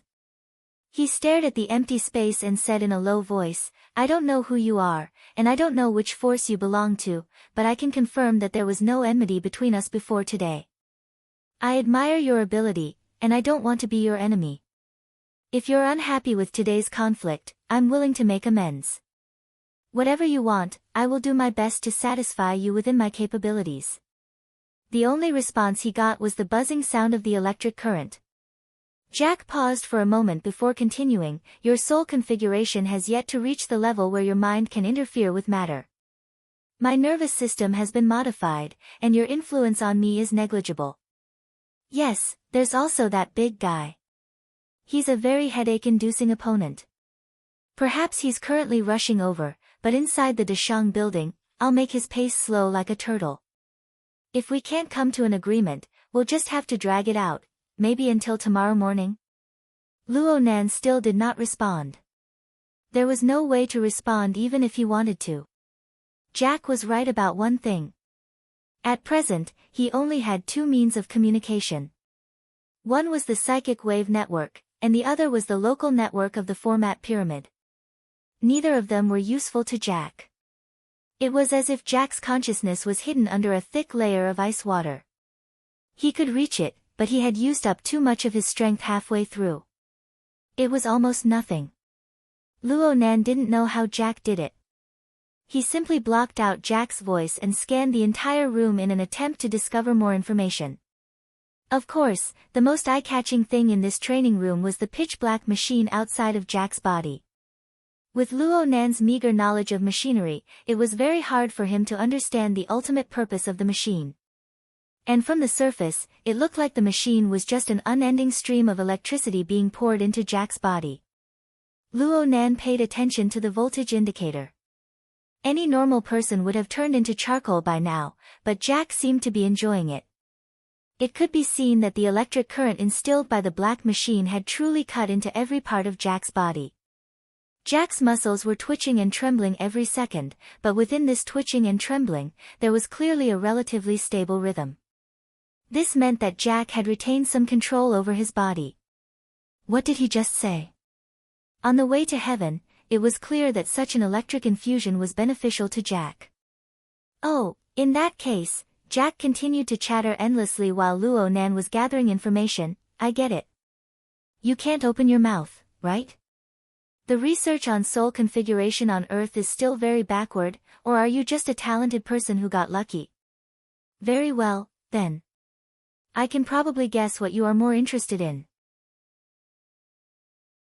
Intelligence, information, all kinds of knowledge that can broaden your horizons. For example, right now, I can tell you that you can use the special waveband of your soul configuration to communicate with me.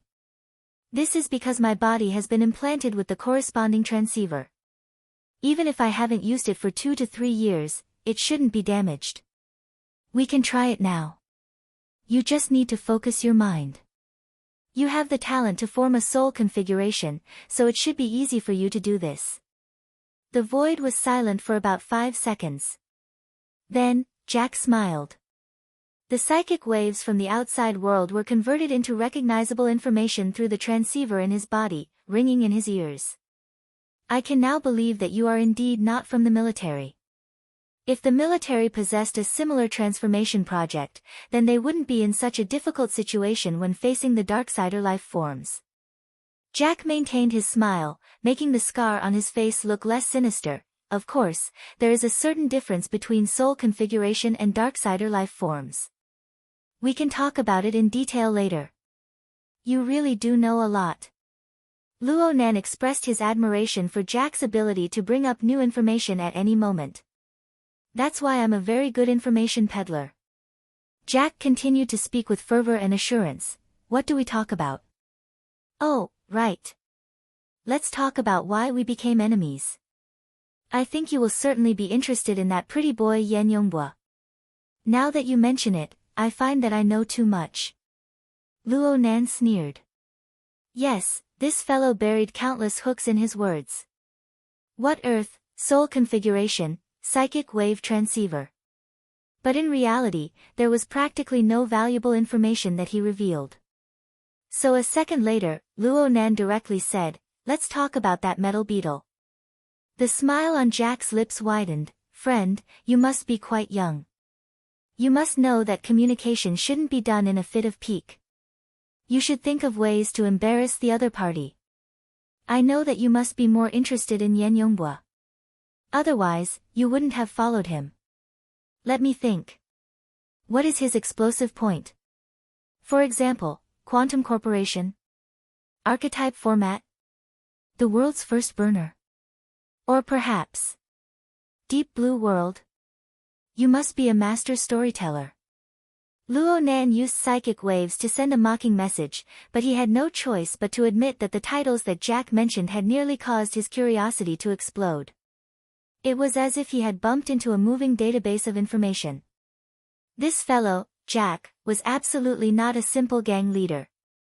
His experiences, knowledge, and even the level of contact he had had with him far exceeded Luo Nan's previous estimations. However, let's just leave it at that for now. Jack's smile continued to persist, but a short second later, astonishment and explosive rage tore apart this layer of mask, arriving together with the darkness that enveloped the room. A power outage. The low humming of the pitch-black machine gradually came to a stop. The power outage protection was done quite well. The muscles on Jack's body only twitched a bit before returning to normal. But his mood couldn't return, damn it. What did you do? Jack roared in the darkness.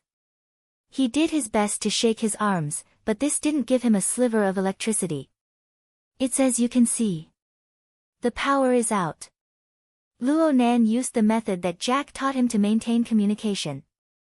Jack's choice of the top floor of the Deshang building as a hiding place was indeed an unimaginably brilliant move. However, as a business district with people coming and going, there were uncontrollable factors. To put it more bluntly, there were far too many human factors. Hypnosis combined with the human-faced arachnid's fishing technique was truly too useful. Luo Nan just spent a bit of time while Jack chattered on endlessly. He chose a property manager and cut off the power supply to this floor. During this time, he discovered that Jack's training room used a dedicated power supply line. But this point was meaningless in front of the manager of the building. Reality proved that no matter what function the machine Jack used, it could only be a pile of scrap metal once the power supply was cut off. I want to obtain information. You want to obtain time. The meaning of communication lies in this. But no one can obtain it. So what? It seemed that the last remnant images of his peers in the boxing ring still remained before Luo Nan's eyes. He didn't care whether or not Jack could see them. His soul body made the same negative action of crossing its arms.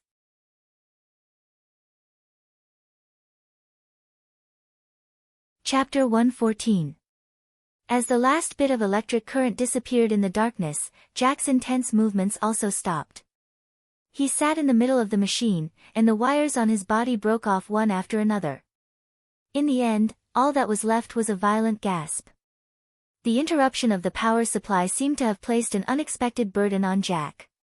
However, his bionic eyes didn't dim because of the power cut. On the contrary, they became more and more dazzling as his emotions fluctuated. While panting, Jack emphasized again, "You arrogant bastard. Damn it. Do you know what you've done? I did something that made you very unhappy, and I plan to continue doing it." This was what Luo Nan said, and this was what he did. The human-faced arachnid, who had just completed its mission, had already passed through the wall and returned to Luo Nan's side. Under Luo Nan's guidance, the human-faced arachnid threw itself at Jack. Luo Nan could now confirm that Jack's previous words weren't a lie. There really was a certain difference between soul bodies and darksider life forms. Jack was clearly able to lock onto the soul body, but he was completely unaware of the arrival of the human-faced arachnid. This was despite the fact that half of the human-faced arachnid's body was about to merge into his body. But on the other hand, the human-faced arachnid couldn't seem to find a place to eat Jack. Even though Jack was enraged to the point of madness, his special soul defense was still working. Right now, the human-faced arachnid was at best a probing imaging device. Even if it could clearly probe the inner workings of Jack's brain, it wouldn't be able to create any interference. It also lacked interest. The human-faced arachnid really had no interest in Jack at all.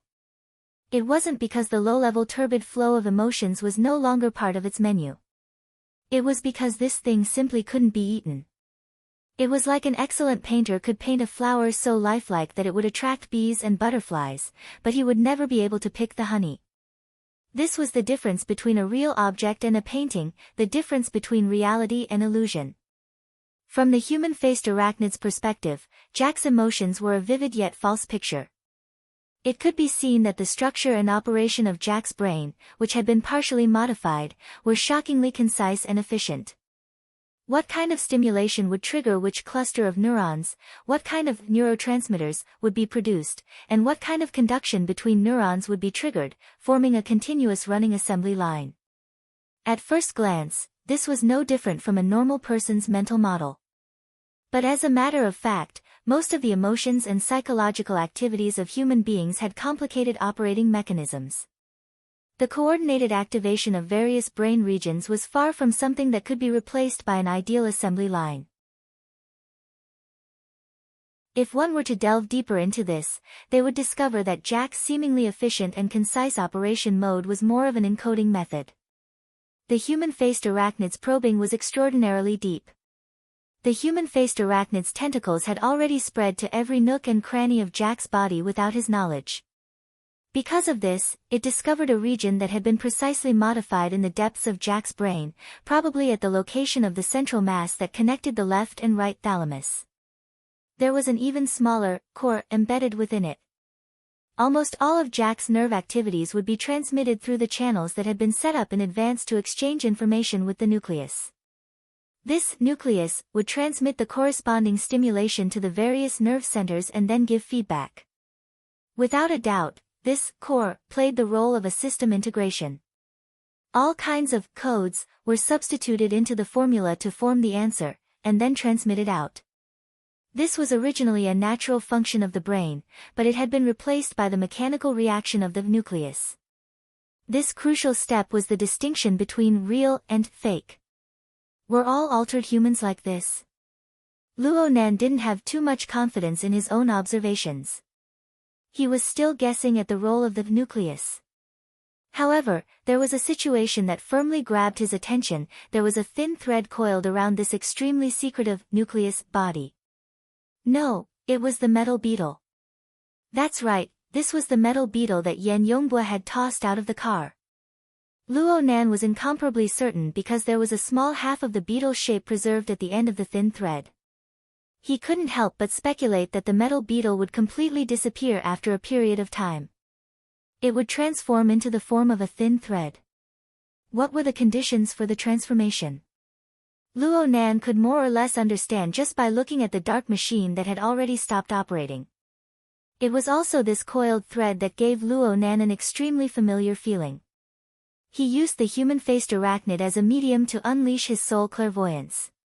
He discovered that the thread clearly flickered with flickering electricity. And when he increased the precision of his senses a step further, he was certain that the thread had already split into countless even finer branches. Many of them had already exceeded the range of precision of his senses. Luo Nan could only see that some of these branches had pierced into the interior of the nucleus. Some of them had even seeped into the nerves and blood vessels. They had probably already spread throughout the entire brain, forming a tree-shaped structure with the nucleus as the center. This is the external neuron. What the fuck are you doing now? Luo Nan's unbridled probing methods had probably set off some sort of alarm device. Jack was horrified and startled. His blood-red robotic eyes locked rigidly onto the location of Luo Nan's soul body. But compared to these things on the surface, the changes that had occurred within Jack's brain were what truly shook Luo Nan's mind. It was that thin thread that had split into countless branches. The thin thread pierced into various parts of Jack's brain. It instantly trembled with tightly woven electrical fire. The electrical fire didn't occur on the plane of reality. At least, it wasn't limited to just that. This was because the human-faced arachnid that was deep within felt a burning sensation that was enough to endanger its existence at this very moment. It didn't need Luo Nan's command to frantically retreat outwards. Jack's mood template of rage had certainly been adjusted to the highest level. His entire body stood up, and it was also at this moment that his body clearly emitted a dark and deep glow of flames. The glow of flames came from the inside out, forcibly blasting the human-faced arachnid out of Jack's body. Moreover, the human-faced arachnid's momentum didn't decrease in the slightest as it pounced towards Luo Nan's location. The human-faced arachnid let out a pained howl. The powerful attack on the mental plane instantly swept through the many floors of the Dashang building. It was unknown how many people were innocently affected in this instant. Luo Nan was already unable to care about these things. The instant the glow of flames erupted, he exhausted all of the strength of his soul to leap through the air. Luo Nan was transported in a dizzying manner, but the distance he flew was far below Luo Nan's estimations. He just flew out of the room. The entire distance didn't exceed 20 meters. An incorporeal magnetic field formed around Jack's body when the glow of flames erupted. It warped the mental plane and even the space of reality. It was as if Luo Nan's soul body had fallen into a bottomless deep sea. An astonishing pressure came from all directions. This feeling was far too familiar. On the warship a few days ago, the burning wraith that He Yueyin had beheaded had suffered a similar technique. It had been locked onto, controlled, and then turned into ashes. Luo Nan's mind truly trembled as if electricity had passed through it.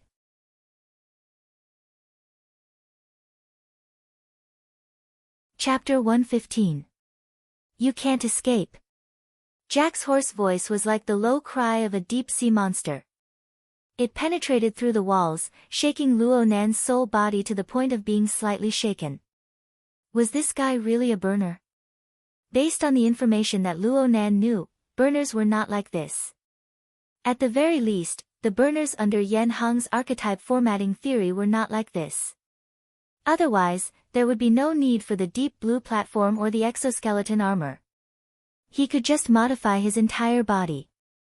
However, what Jack had displayed was indeed the power of the format of fire.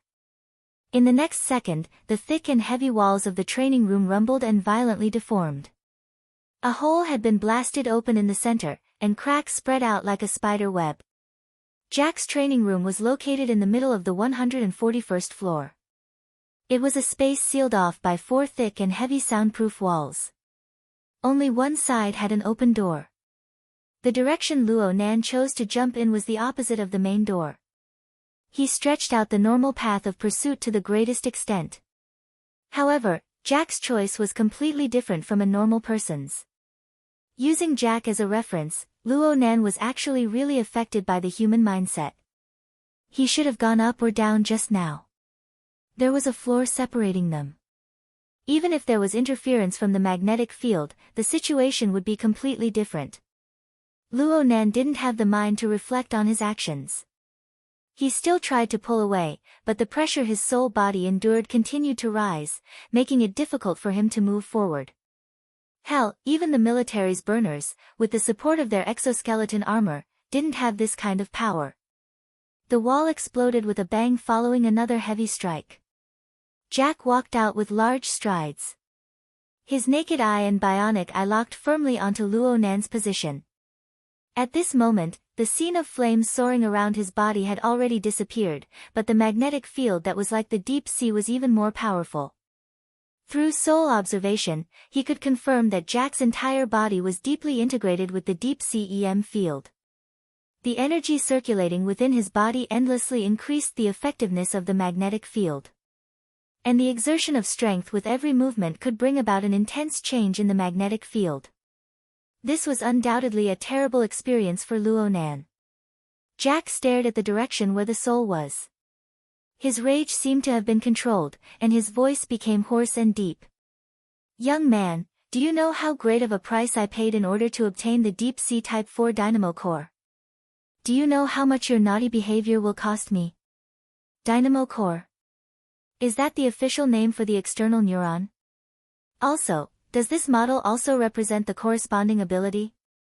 Just like the deep sea EM field that Jack was radiating, Luo Nan unconsciously pondered over this word, and Jack didn't immediately attack him.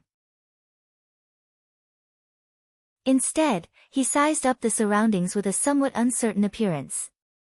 Ability users nowadays are really amazing. I actually saw a young man who can raise a Darksider life form. Moreover, that breed seems to be quite interesting. Jack should be probing. Though he had injured the human-faced arachnid, he was still unable to capture its whereabouts. Luo Nan responded with silence. His attitude made Jack laugh coldly. Alright, I'll add this incident to my database and tell it to people who are willing to listen to my story. As for you, I have no desire to communicate at all. The exact same words were returned to him by Jack. If it was in the past, Luo Nan would have felt that Jack's words were sharp. But right now, he couldn't help but think. Was this Jack's free will, or was it the result of an artificial intelligence's calculations? This riddle would not be solved in a short amount of time. Luo Nan deeply felt Jack's murderous intent. He didn't hesitate any longer. He concentrated all of his energy and fled regardless of everything. This time, he learned from his previous lesson and directly fled to the bottom of the floor. Though the distance was even more pitiful than last time, less than 4 meters, the floor was constructed from a combination of concrete and high-strength light alloy. It was much tougher than the wall material that Jack had smashed apart. Jack's attack smashed down and the floor instantly caved in, but it didn't immediately collapse. Luo Nan took advantage of this opportunity to dive down another floor. The straight-line distance between him and Jack had already increased to over 30 meters. The binding power of the deep-sea EM field suddenly weakened. Luo Nan's heart was filled with joy. He was about to forcefully leap through space once more. This time, his target was the night sky outside of the Dashang building. As long as he reached the void where there was nothing to rely on, Jack wouldn't be able to do anything to him. Then a muffled bang rang out and the bullet, which possessed powerful kinetic energy, instantly pierced through 2 floors of the floor. Even though the bullet deviated a bit in the process of piercing through, it still exploded near Luo Nan's soul body. The churning cloud of fire had the effect of a magnetic field, giving his soul body enormous interference. Luo Nan had seen similar special ammunition on the warship before, but the effect of this round was clearly stronger. And the ammunition wasn't just one round. It was a continuous barrage of bullets. All of them passed through the hole that had just been pierced through, exploding in succession. For a time, the cloud of fire pervaded the air, igniting a few flammable items on the floor. The 2 floors of the floor were forcibly smashed through in this one delay. Jack flew down just like that. The powerful deep-sea EM field had already enveloped Luo Nan before he even arrived. It was as if Luo Nan's soul body had been thrown into the deep sea once more. It suddenly became sluggish and difficult to move. And this time, the temperature at the bottom of the sea rose crazily. It was like a volcano erupting in the sea, wanting to cook him thoroughly. Luo Nan suddenly felt a sense of weakness as he sank into it. It came from nothing, and it gradually became clear. It wasn't that Jack's format of fire or the deep-sea EM field caused great harm to his soul body. Instead, the human-faced arachnid, who acted as an external fuel tank, had received heavy damage from the first wave of attacks. It had yet to recover. Luo Nan hadn't truly reached the standard of an out-of-body state. He was able to roam freely in the form of a soul body. To a large extent, he had to rely on the energy provided by the human-faced arachnid. Jack's format of fire exploded, inadvertently striking Luo Nan's vital point. This wasn't good, and at this time, Jack's grand action of tearing down walls and setting them on fire finally triggered a response from the building's defense system. Right now, the floor the 2 were on was the office area of a certain large company. It was the weekend, so there wasn't a single person inside. The first to respond was the building's automatic mechanical security system. The door to the office area rumbled open following the simultaneous activation of the fire alarm and burglary alarm lights. A civilian defense robot drove into the room. The barrel of its anti-riot gun was aimed at the only visible target, Jack. The problem was that the anti-riot gun hadn't even fired when the robot received a brand new command. It entered a docile standby state. Then the fire alarm and the burglary alarm all stopped. The building recovered its silence. Only the office items that had been set ablaze within the flames were left to burn. Jack didn't even turn his head during this entire process. He just stared dead at the location of Luo Nan's soul body.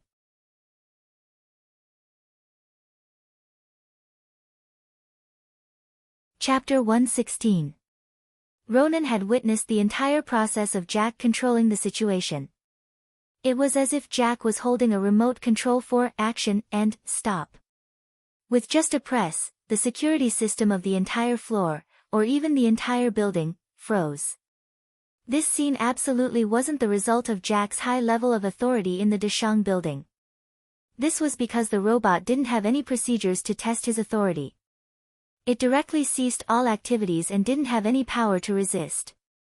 This made Luo Nan think of Crag Burst's pitiful jeep. Luo Nan finally broke his silence. He used psychic waves to transmit. How did you do it? Oh, another exchange? Jack sneered. Why are you making a fuss? You can control. Oh, and Darksider life forms. I can control machinery. That's fair. Jack didn't refuse to communicate, but he didn't respond directly either. He didn't mind dealing with Luo Nan a bit more. After all, he couldn't find any traces of the Darksider life form from beginning to end. This caused him to brood over it. He needed time to adjust the relevant parameters of the database and unceasingly revise the range of his detection. Luo Nan could more or less guess what Jack was doing. After all, many of Jack's detection methods required the use of that electronic eye, so Jack was constantly turning his head. This was good news. It seemed that Jack was very afraid of the Darksider life form. Perhaps there was still a threat to the current him. Luo Nan secretly paid attention to this, but right now a large portion of his mind couldn't help drifting in the direction of controlling machinery. Jack and Yan Yongbua's previous actions reminded him of another similar example. Gear's underground laboratory. To put it more bluntly, the external neuron. Luo Nan could confirm that the thread in Jack's brain was indeed the external neuron. It was also the dynamo core that Luo Nan spoke of. It was this product that seemed to surpass the technology of Earth that allowed it to bypass all authority and directly control all information devices, manipulating them at will. And now, new facts told him that other than the aforementioned functions, this thing was also the key to the burner and format of fire. Such a strange creation had actually accompanied him for 5 years, and it was mailed to him by that coward. What did that mean? What did that mean? It was hard for Luo Nan to divert his attention to ponder over this matter during the violent storm of pursuit and escape. Now that he had the slightest bit of time, the relevant thoughts were like heart-devouring bugs, gnawing and grinding in his heart. External neuron. Dynamo core. Burners. Gang leader. Yan Yongbua. Quantum Corporation, and that coward. Luo Nan's mind was practically tied into a dead knot by the sudden clues and bursts of information. If he didn't loosen up a bit, then his soul would suffocate. Luo Nan suddenly felt very regretful. Perhaps he really should have listened to Jack's 2 more stories. No matter what, he wanted to know what kind of connection there was between Jack, the mafia leader, and that coward. Right now, Luo Nan had to work hard for this goal. He did his best to maintain a clear line of thought. He used psychic waves to transmit information as slowly as possible to probe Jack's reaction, controlling machines at will. You don't have that ability. Otherwise, you wouldn't be hiding in the recycle stratum as a mafia boss. Instead, you'd be running out to do whatever you want. Jack laughed hoarsely.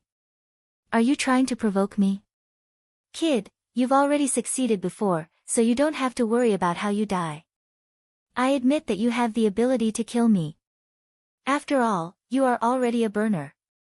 What, did I say something wrong? Luo Nan saw Jack grin from the corner of his mouth. The sarcasm within was thick. Jack shrugged his shoulders. It's nothing. People always have the right to be ignorant. I don't have the obligation to correct them. Kid, there's no need to probe anymore. Call your pet. I'll give you a more satisfying death. Luo Nan would be stupid to listen to Jack's words. But Jack's sarcastic smile and tone were quite interesting. It was a kind of aloof superiority. The people he spoke of didn't seem to be specifically referring to Luo Nan. Instead, it was an unbridled map cannon. It was brimming with the flavor of, everyone in the world is drunk, but I am the only sober one. Luo Nan remembered that a considerable portion of Jack's high-level mental activity originated from the data template of the nucleus. In a certain sense, Jack was more real than any normal person. Then where did this sense of superiority come from? Luo Nan sized up Jack once more. The information he obtained from the mafia members showed that this savage and cruel fellow had become the mafia leader of this region in just a span of 2 to 3 years. He started off as a fighting instructor. He used the bloody 70% elimination rule to rapidly become an important figure in the fighting arena. Then he became a referee, a host, a partner, and finally became the chief spokesperson of the fighting arena's mafia power. His abilities overflowed as a mafia leader, but this didn't mean that he was the same in other areas. Then, it's the metal beetle, right? Luo Nan suddenly spoke up and went straight to the point. Jack was a bit startled, then he laughed. Are you still going to be angry, young man? Luo Nan ignored Jack's interference. His thoughts were so certain that everything that happened within Jack's body was exposed to the prying eyes of the human-faced arachnid. Yan Yongbo used it to control our jeep and then you came over to deal with it. But you're clearly more interested in the metal beetle itself. Oh, the metal beetle is too unprofessional. You call it the dynamo core? The Deep Sea Type 4 dynamo core. It's a mystical device that allows ordinary altered humans to possess abilities similar to a burner. Jack was silent for a moment. The dark red electronic eyes that had been searching for the human-faced arachnid turned back to stare at the blurry figure of Luo Nan's soul body. You're trying to display your own intelligence. But we don't recruit new people here. The intensity of the deep sea EM field continued to increase as Jack spoke. Luo Nan's soul body felt even worse.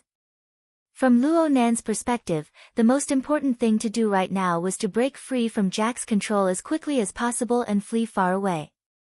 However, the spiritual light gushing out from his mind interweaved into sections of thought. Under the pressure of the outside world, he pieced them together and advanced layer by layer. He was unwilling to interrupt this process. The dynamo core is very precious to you, so Yan Yongbo will use it to pay you. But looking at the model number, this should be a product that has already been put into production. At the very least, it's a trial production series of products. The only ones who possess this kind of manufacturing ability and are closely related to the burner are Quantum Corporation, and their related powers. Luo Nan's brain power operated. It had certainly reached the pinnacle of his 15 years of life. He didn't directly converse with Jack. Instead, he endlessly tossed out a few bait in his words. At the same time, he earnestly observed all of Jack's reactions, using them to revise his own inferences. Of course, there's also you. You're an altered human, but you don't come from the military. You just happen to be so adaptable to the burner's abilities. The number of people in this world who can do this can be counted on one hand. So I believe that you also come from Quantum Corporation and that you've always worked for the apex technology company of this earth. Luo Nan saw Jack's face reveal a mocking smile of superiority just as the psychic wave message was transmitted.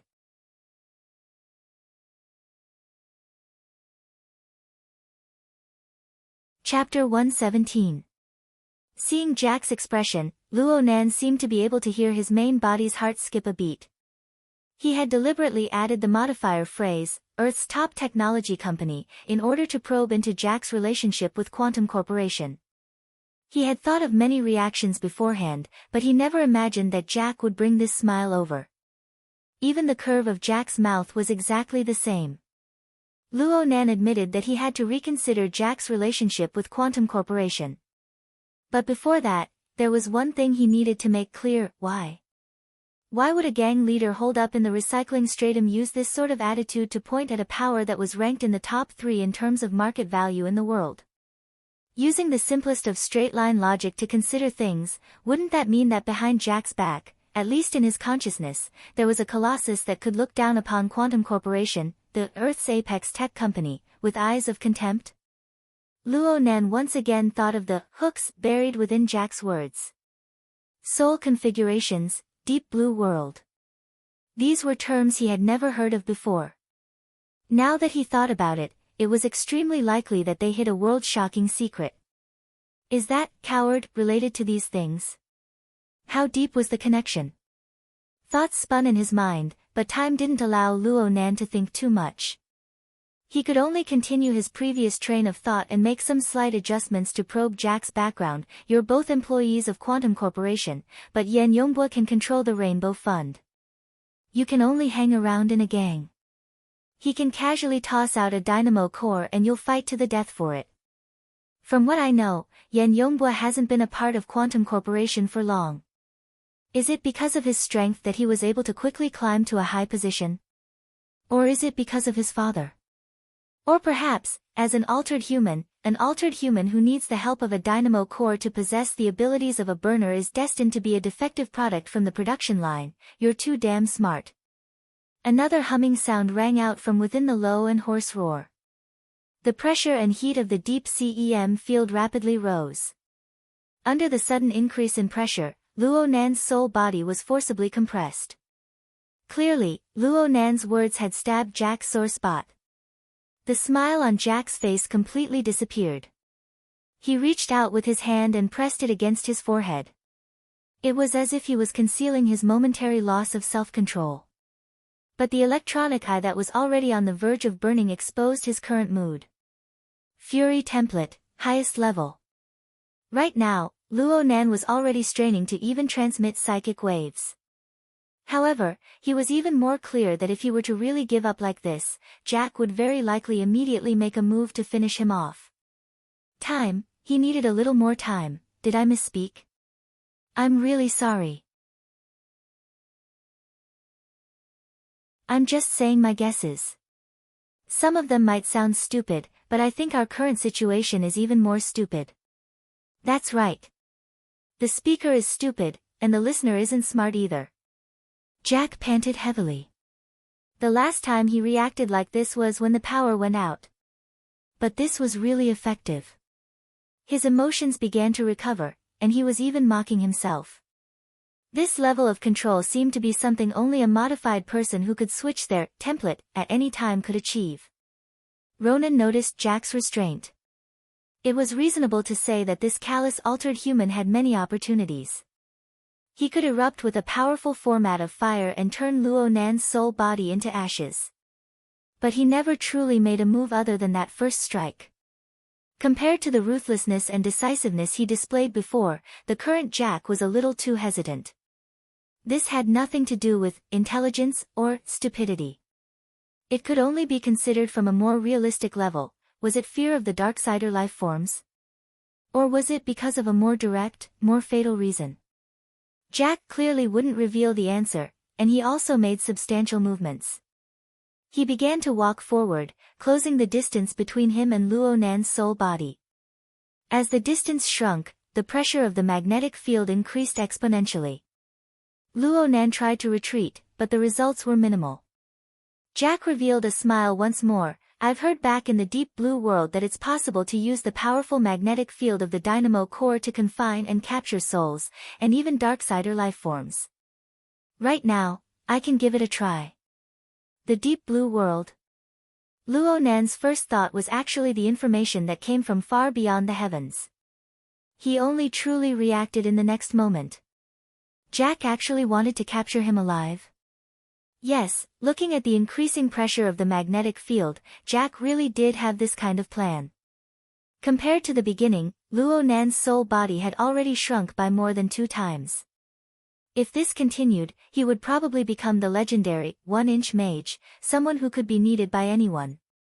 Luo Nan was already unable to think of anything else. He concentrated all of his energy, wanting to make his soul body move once more. But at this time, the only thing that could move his entire body was the heavily chained crow, which had been circulating without end from beginning to end. Chains? Luo Nan's thoughts were still unclear when the vibrating amplitude of the heavily chained crow suddenly increased. But this wasn't an internal force, it was an external impact. A sharp hissing sound rang out. A phantom pounced out from the floor below, forcibly colliding into the deep CEM field. The impact force on the mental plane actually caused the magnetic field's operation to suddenly stagnate. Luo Nan's soul body was struck by this phantom in the next moment. The phantom tightened and then loosened.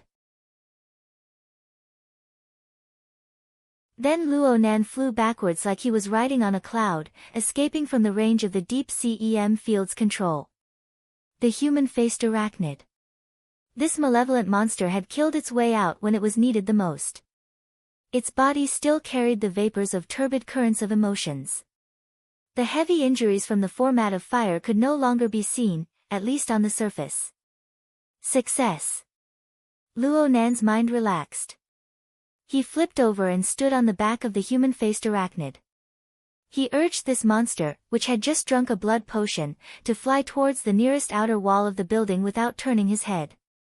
Jack's heavy and swift footsteps rang out behind him. He was still in pursuit, his speed rapidly increasing. And the large cubicle layout of this floor's office gave him ample space to accelerate. The deep sea EM field followed Jack's pursuit, moving like a shadow behind Luo Nan and the human-faced arachnid. It was like a silent evil beast, staring fixedly at its prey, wanting to devour it as soon as possible. But in the end, it was useless. A distance of several dozen meters was far too short for a soul body. Luo Nan and the human-faced arachnid directly smashed through the outer wall of the building in the time of a single breath. They flashed again in the interweaving neon lights of the night sky, flying 1,000 meters into the air. Jack charged to the end of the building. His momentum hadn't dissipated yet, so he heavily smashed into the French window. The tempered glass, which was of considerable strength and toughness, exploded with spiderweb cracks in an instant. Unexpectedly, it didn't shatter. But the lightweight alloy that held the four sides in place was unable to withstand the impact. The entire French window was peeled off from the wall by Jack, falling rapidly to the ground. Jack used the momentum to dissipate his momentum. He stood at the edge of the empty building and pulled out a thick-barreled handgun. It should be the one that had shot out the military's special ammunition. The muzzle of the gun was aimed at the night sky. But in the end, Jack didn't fire in vain. He just stared coldly at the empty shadow in the night sky. Only after a long while did he turn around and leave.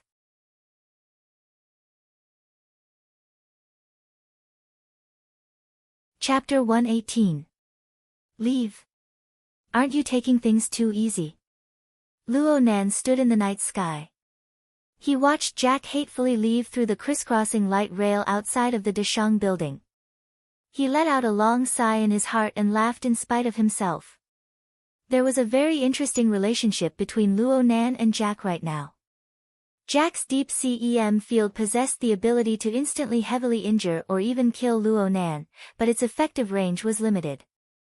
Luo Nan himself didn't have any methods to threaten Jack, but he had an extremely long range of perception with a radius of 500 meters.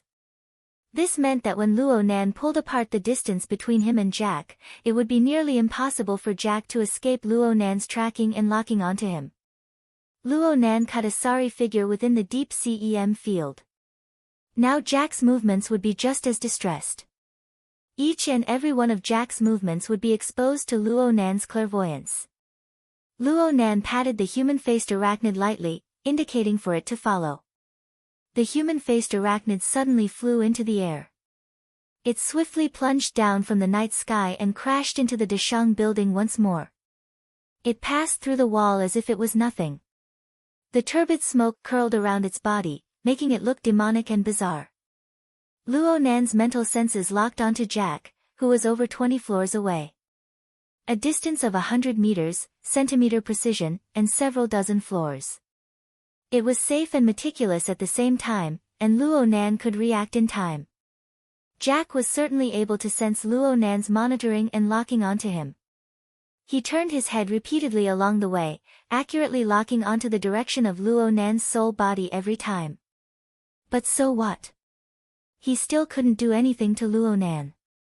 Luo Nan was much more relaxed this time. He stared at Jack's whereabouts as he sorted out the situation with the human-faced arachnid. Right now Luo Nan's soul body was standing on the back of the human-faced arachnid. The sensation on the mental plane was very strange. Even though his nervous system was able to restore the sensation to the greatest degree, there were still some things that were impossible to translate. He could only understand them. Luo Nan came into contact with the human-faced arachnid. It was like he was standing on top of a cloud covered in burrs. There was nothing below him, but there was the scorching internal pressure and external tension acting at the same time, propping up the sensation on the mental plane. The so-called internal pressure and tension was just a rough feeling. The human-faced arachnid's foundation structure was actually hidden within. The current precision of Luo Nan's senses wasn't enough to pry into the mysteries within, but he could roughly sense that the foundation structure of the human-faced arachnid was actually a bit loose. The human-faced arachnid had collided head-on with Jack's format of fire when the human-faced arachnid had suffered heavy injuries. Most of its devil body had been melted away by the format of fire. Less than half of its body remained. But from the perspective of the human-faced arachnid, this sort of injury was serious but not fatal. It could consume a spiritual seed, or its own kind to achieve rapid recovery and even increase in power. But Luo Nan instinctively rejected the first evil method. As for the second method, where would he find other human-faced arachnid clones in such a short time? Even if they found it, it was hard to say who would swallow who. Therefore, Luo Nan could only choose the stupidest path for him: go drink water from the turbid flow of emotions. Drink until you're full. It didn't matter if the human-faced arachnid was happy or not. This was the only way for the human-faced arachnid to recover as soon as possible. Fortunately, the underground fighting arena at the bottom of the Dashang building was a dirty reservoir of negative emotions. Luo Nan gave the human-faced arachnid a death order. He would eat wherever he went, but he had to avoid Rui Wen and Crag Burst. In a certain sense, his conversation with Jack was tantamount to buying time for the human-faced arachnid. Right now, Luo Nan's plan could be considered a success. The human-faced arachnid had recovered a bit of its vitality, saving Luo Nan from the most fatal danger. But from another perspective, the consequences of forcing the human-faced arachnid to drink dirty water were extremely serious. Even though the human-faced arachnid had suffered heavy injuries from the format of fire, its foundation was still quite solid. It was just weak due to excessive consumption. Now this fellow appeared to have an imposing aura, but its foundation was quite unstable.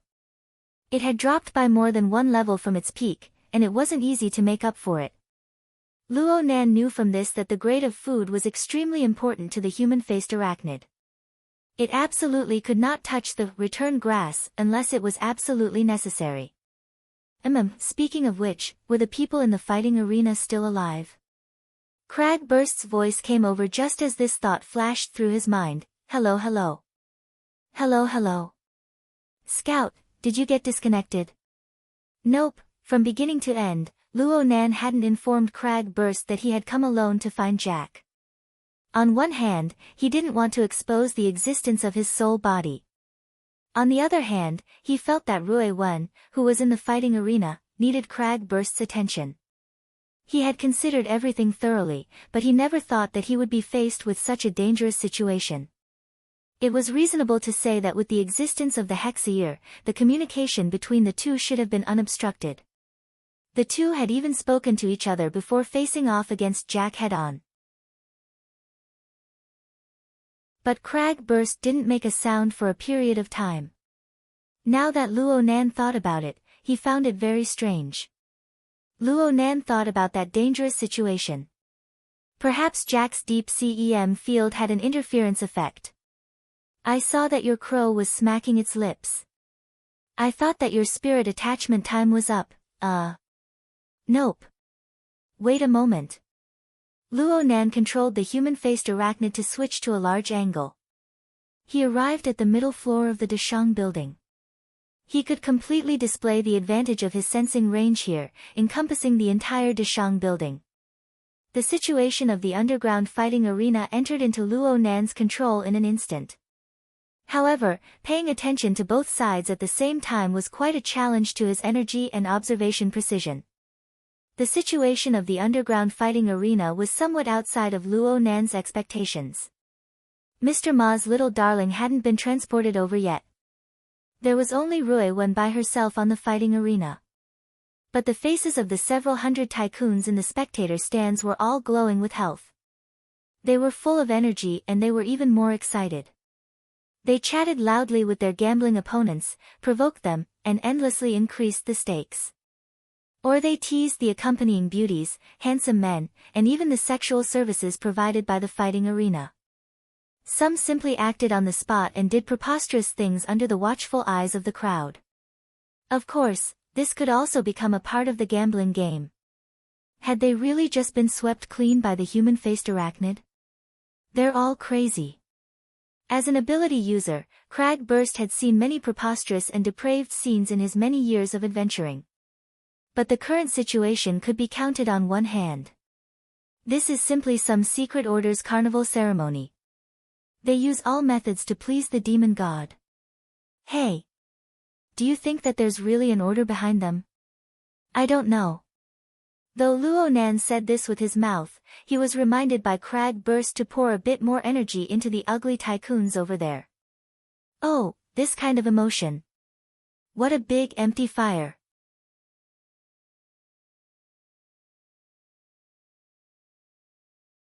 Chapter 119.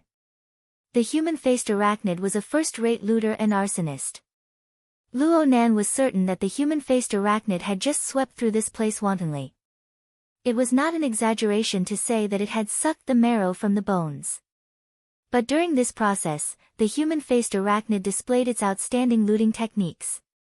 It swallowed the negative emotions and the corresponding energy and vitality. It hollowed out the foundations of the vast majority of people here, leaving behind some floating soil and leaves. Then it lit a fire to its heart's content. The negative emotions that went out of control were the spark. The floating energy and vitality were the fuel to ignite the fire. There were many examples like this in reality. The weaker the body, the more uncontrollable the desire. The moment one lost control, the last bit of vitality within one's body would be completely squeezed out and burned away.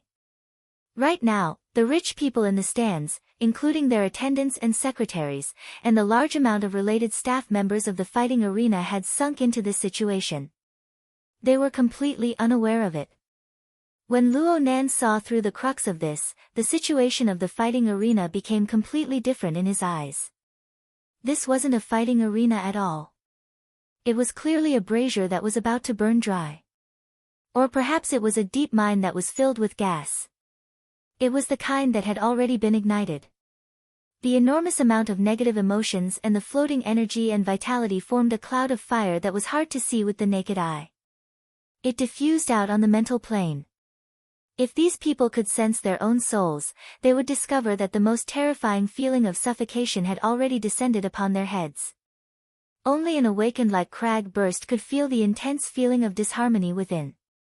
He felt an enormous rejection towards this environment. Why did it create this environment? Luo Nan was disinclined to think too much about the final fate of the rich people in the stands. Instead, he was quite curious about the human-faced arachnid's way of doing things. In any case, Jack wasn't doing anything special right now.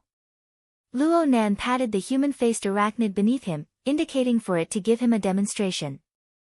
Of course the human-faced arachnid wouldn't refuse. It immediately flashed a few times and charged back into the fighting arena. Then it hid its demonic body deep within the cloud of fire. Its 6 heterochromatic demon eyes were half squinted and half opened. Its malevolent mouth opened wide and sucked in the cloud of fire. It then spat out the unstable muddy flow of emotions from within its body, forming a stable exchange. Luo Nan completely understood. The human-faced arachnid couldn't disobey Luo Nan's orders, so it created an environment to kill poison for itself. It did its utmost to remove the components within the turbid flow of emotions that it was unwilling to absorb. Even though he didn't know how much the human-faced arachnid would improve after this, it was fine as long as the human-faced arachnid was happy. In essence, the fighting arena was no longer a place where the rich and powerful could seek excitement and wantonly seek pleasure. Instead, it was an enormous altar. All the rulers, who believed themselves to be infallible, had become livestock placed on the altar. They were slaughtered as the human-faced arachnid desired. Though this didn't really conform to Luo Nan's aesthetics, he didn't feel the need to fix it. Glancing at Jack again, he saw that the fellow had slowed down and seemed to be thinking about something. Luo Nan didn't need the human-faced arachnid by his side at all times to track him. And the previous combat proved that it would be easier for Luo Nan to adapt if he and the human-faced arachnid were separated. Luo Nan let the human-faced arachnid stay in the fighting arena for the time being. It would be good to stabilize its unstable foundation a bit. However, less than 10 seconds after he made this decision, an unforeseen event occurred. Rui Wen, who had been standing on the stage with her hands by her side, suddenly raised her head, her gaze pointing towards the void above her head. That place was originally the position of the broadcast screen. Her image was displayed on the screen. Many people noticed this change and soon they gave a reasonable explanation. Oh. The flat-chested witch is starting to get sentimental. Is she going to see her final, whole image? Look! There won't be another chance in the future. A commotion that wasn't too big nor too small set off in the fighting arena. The exceptionally excited spectators cast their filthy and mocking words together with their irrepressible emotions towards the fighting stage. Rui Wen didn't react to these stimulations at all. She just looked up in a daze. Was she looking at her own image? It wasn't like this. Luo Nan was certain that Rui Wen's gaze seemed to be directed towards the broadcast screen, but in reality, the focus wasn't there at all. Instead, it was directed towards the human-faced arachnid. This was because the human-faced arachnid's 6 heterochromatic demon eyes suddenly opened in that instant and they pointed towards Rui Wen's position. The demonic body that had been idle within the flaming clouds suddenly tightened. Burning negative emotions and vital energy curled around its body, forming faintly discernible rings of fire. Luo Nan's command came in at this time. He was worried that the human-faced arachnid would actually take a bite out of Rui Wen, the spiritual seed that it had coveted for a long time. He wanted the human-faced arachnid to retract its position. The human-faced arachnid did as it was told, but Rui Wen's line of sight unexpectedly followed and moved without the slightest deviation. At this time, Crag Burst felt that something was wrong. Hey, what is she looking at? I don't know. Luo Nan's scalp went numb when he said this. If this scene was not an illusion, then Rui Wen seemed to be able to see the human-faced arachnid. Could she see the Darksider life form? Rui Wen was an ability user. But why was there no sign before? Or had his ability just awakened? Was it the stimulation from the human-faced arachnid? A few questions popped up in his mind, but none of them could be answered. The human-faced arachnid growled in a low voice. This was the response to Luo Nan's command. Originally, only Luo Nan could hear it, but now Rui Wen, the cold and silent young girl on the fighting stage, raised her head once more. Her gaze pointed to the sky above the fighting arena. Luo Nan would be at the end of the line of sight if it extended its line of sight to approximately 300 meters. Goodness gracious! Luo Nan clearly knew that Rui Wen could not see him, but he was still shocked fiercely. He could not help but shift. Right when he was thinking about pondering over the girl's situation, he never expected that things would come and he would be overwhelmed. Jack ended his contemplation at this time and his speed suddenly increased. This fellow returned to his training room in a short half a minute. He picked up the wristband he had discarded earlier and seemed to be communicating with the outside world. Luo Nan's energy needed to be completely focused over there. Before this, he gave the human-faced arachnid another command. He told it to stay far away from Rui Wen, to stop distracting the girl's attention. After arranging everything, Luo Nan began to close the distance between him and Jack in order to increase the precision of his senses. But in the end, this was different from when he was facing his contact person. Unless Luo Nan didn't want his life anymore, it would be impossible for him to get close to Jack's side. And in this case, it was impossible to guarantee the precision of his senses. In the end, Luo Nan took the risk to advance to a distance of approximately 50 meters from Jack.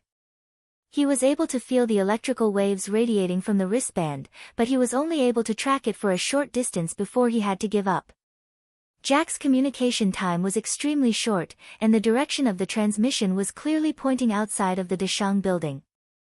The distance was so far that it far exceeded the limits of his senses. Maybe he was contacting Yan Yongbua. Luo Nan could only make blind guesses. And then, Jack entered the training room's changing room and changed his clothes. A white shirt, a black bow tie, and black trousers. These were the standard fighting referee attire. Then he shot a cold glance at Luo Nan's position, went straight out the door, and entered the high-speed elevator. He wanted to go to the fighting arena. That gaze was clearly a provocation. It was very clear that some matters in the fighting arena had been exposed.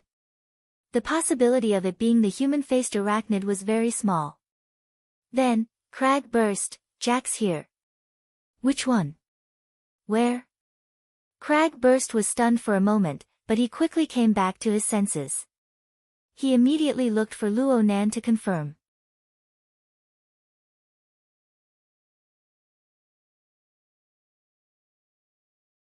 Chapter 120. This was a rebellion. Luo Nan flew into a sudden rage. The heavily chained crow shook, forcefully pulling the human-faced arachnid back. The human-faced arachnid's body let out a hissing shriek as the fire cloud collapsed and dispersed. It was clear that it had suffered greatly. The human-faced arachnid's reaction was so miserable that it slightly dampened Luo Nan's anger. It seemed that his control over the human-faced arachnid hadn't lost its effectiveness.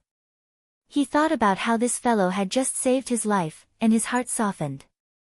Moreover, what was the use of being angry at this kind of person who had no intelligence and only acted on instinct? Luo Nan was baffled. The human-faced arachnid had always been obedient ever since it was bound by the heavily chained crow. It didn't do anything out of line with Rui Wen before. Why did it suddenly go out of control? He needed to think carefully about the problems within. At this time, Jack took the high-speed elevator and walked through the special tunnel. He had already arrived at the combat arena, but he did not directly show himself. Instead, he entered the VIP box and met with the contact person. He did not say anything useful for a while. Luo Nan concentrated his energy to consider the problem of the human-faced arachnid. Communicating with the human-faced arachnid that had no intelligence to speak of was a very strenuous matter. It wouldn't tell Luo Nan what it was thinking. Luo Nan could only rely on himself to search for the problematic link within the chaotic information. According to the flexible e-ink screen, his current analysis of the human-faced arachnid was 2%.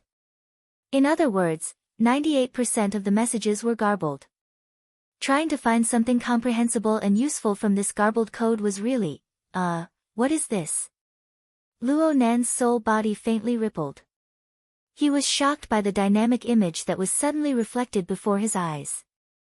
The image should be the external information that the human-faced arachnid had absorbed before, so it was straightforward and clear. Luo Nan was stunned for a moment before he quickly recognized that this was a complete diagram of the human body's structure. There were even mechanical components mixed within. As for the specimen, it was undoubtedly Jack. Luo Nan used the human-faced arachnid to pry into the mysteries of Jack's body. Luo Nan's main focus was placed on the activity of Jack's brain. He only skimmed over the other aspects. But Luo Nan never expected that the human-faced arachnid would actually record the entire scene of Jack's body. Moreover, the human-faced arachnid used a form that Luo Nan was unable to understand to make an integration. What appeared in front of Luo Nan right now was a scene that seemed like a scene from a movie. As for the time period it appeared, it was right before Jack ignited the format of fire, right before the human-faced arachnid was completely blasted out. So Luo Nan saw that the dynamo core had split into a myriad of fine filaments. They pierced through the blood vessels and nerves, spreading throughout Jack's entire body. They instantly opened up a complex yet complete structure. The energy that came from every part of Jack's body, whether it was physical or mechanical, was integrated and transformed under this structure. At that moment, Jack seemed to have transformed into a precise piece of equipment controlled by a super chip. His position, time, and output were all perfectly coordinated. Because of this, the highly concentrated internal pressure didn't destroy his body at the first moment. Instead, he stepped on the dangerous boundary and successfully transported the densely woven electric fire back to the area where the nucleus and the dynamo core were located. The dynamo core lit up under the high-energy convergence. The originally flickering electric light on the spiritual plane became bright and dazzling. It was precisely during this process that the energy within Jack's body completed an inconceivable qualitative transformation.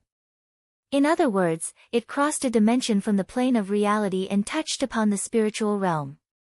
Ignition successful. Nice. Luo Nan's soul body suddenly spun in a circle to calm his excited emotions. He didn't know how this ignition method was different from that of a normal burner, but this was the first time he had seen the entire ignition process of the format of fire. Even if the true core steps weren't revealed. The crucial step of energy transformation should be completed within the dynamo core. But it didn't matter. This concept and train of thought was already priceless. Whether it was Quantum Corporation or some even larger power, their research train of thought on the burner line was the same as opening it up to Luo Nan. Luo Nan thought about how Quantum Corporation had spent over a decade to suddenly obtain a project worth $1 trillion in investment. He felt a deep pleasure of revenge. The problem was, this wasn't the end. Unexpectedly, this scene, which had been highly integrated by the human-faced arachnid, continued to be edited. The scene that appeared next was much more blurry, and the time node rewound to the moment when the dynamo core split into a myriad of fine filaments to support the structure. The image of Jack's body turned illusory. Large areas of his body were erased. All that was left was a frame constructed from the dynamo core, blood vessels, nerves, and a portion of the body's tissues. The energy passed through this frame, converged, and ignited. Luo Nan could see that this was a replay of the ignition process from before. The replay highlighted the importance of the structure itself. It erased the irrelevant branches and pushed the marvels of ignition forward once more. This also made Luo Nan think of the self-formatting. Wasn't his current body structure similar in nature? An exquisite reference. Perhaps he could refer to this model in his cultivation in the future. Luo Nan's sighs of emotion had just appeared when the continuous advancement of the scene cut carried out a second replay. It was still starting from the beginning, but this time, the complex structure supported by the dynamo core became a blurry background. There were only simple lines, straight or arcs, connecting the key nodes of the structure. Or perhaps they were simply born out of thin air. Perhaps they were magnetic lines. Luo Nan had to admit that he was completely unable to understand it. But, when the straight lines and arcs were pieced together, they formed a complete and sealed figure in the center.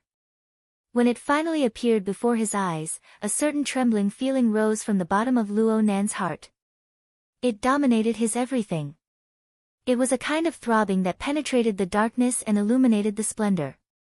A regular tetrahedron might not necessarily be that straight. An inscribed ball wasn't completely tangent to all four sides. An outbounding ball wasn't perfectly connected to all four ends. But this structure, this silhouette, and the marvelous concept that emerged from it were like a heavy fist that smashed into Luo Nan's heart. His chaotic state of mind was smashed into a chaotic mess. All that was left was the figure that had long since assimilated with his mind, the figure that was completely branded into the depths of his soul. A regular tetrahedron and an inscribed and circumscribed sphere. The human-faced arachnid's analytical figure and Luo Nan's visualization figure miraculously intertwined and connected at this moment. The throbbing that only belonged to the adherent of formatting theory completely exploded. Luo Nan froze on the spot.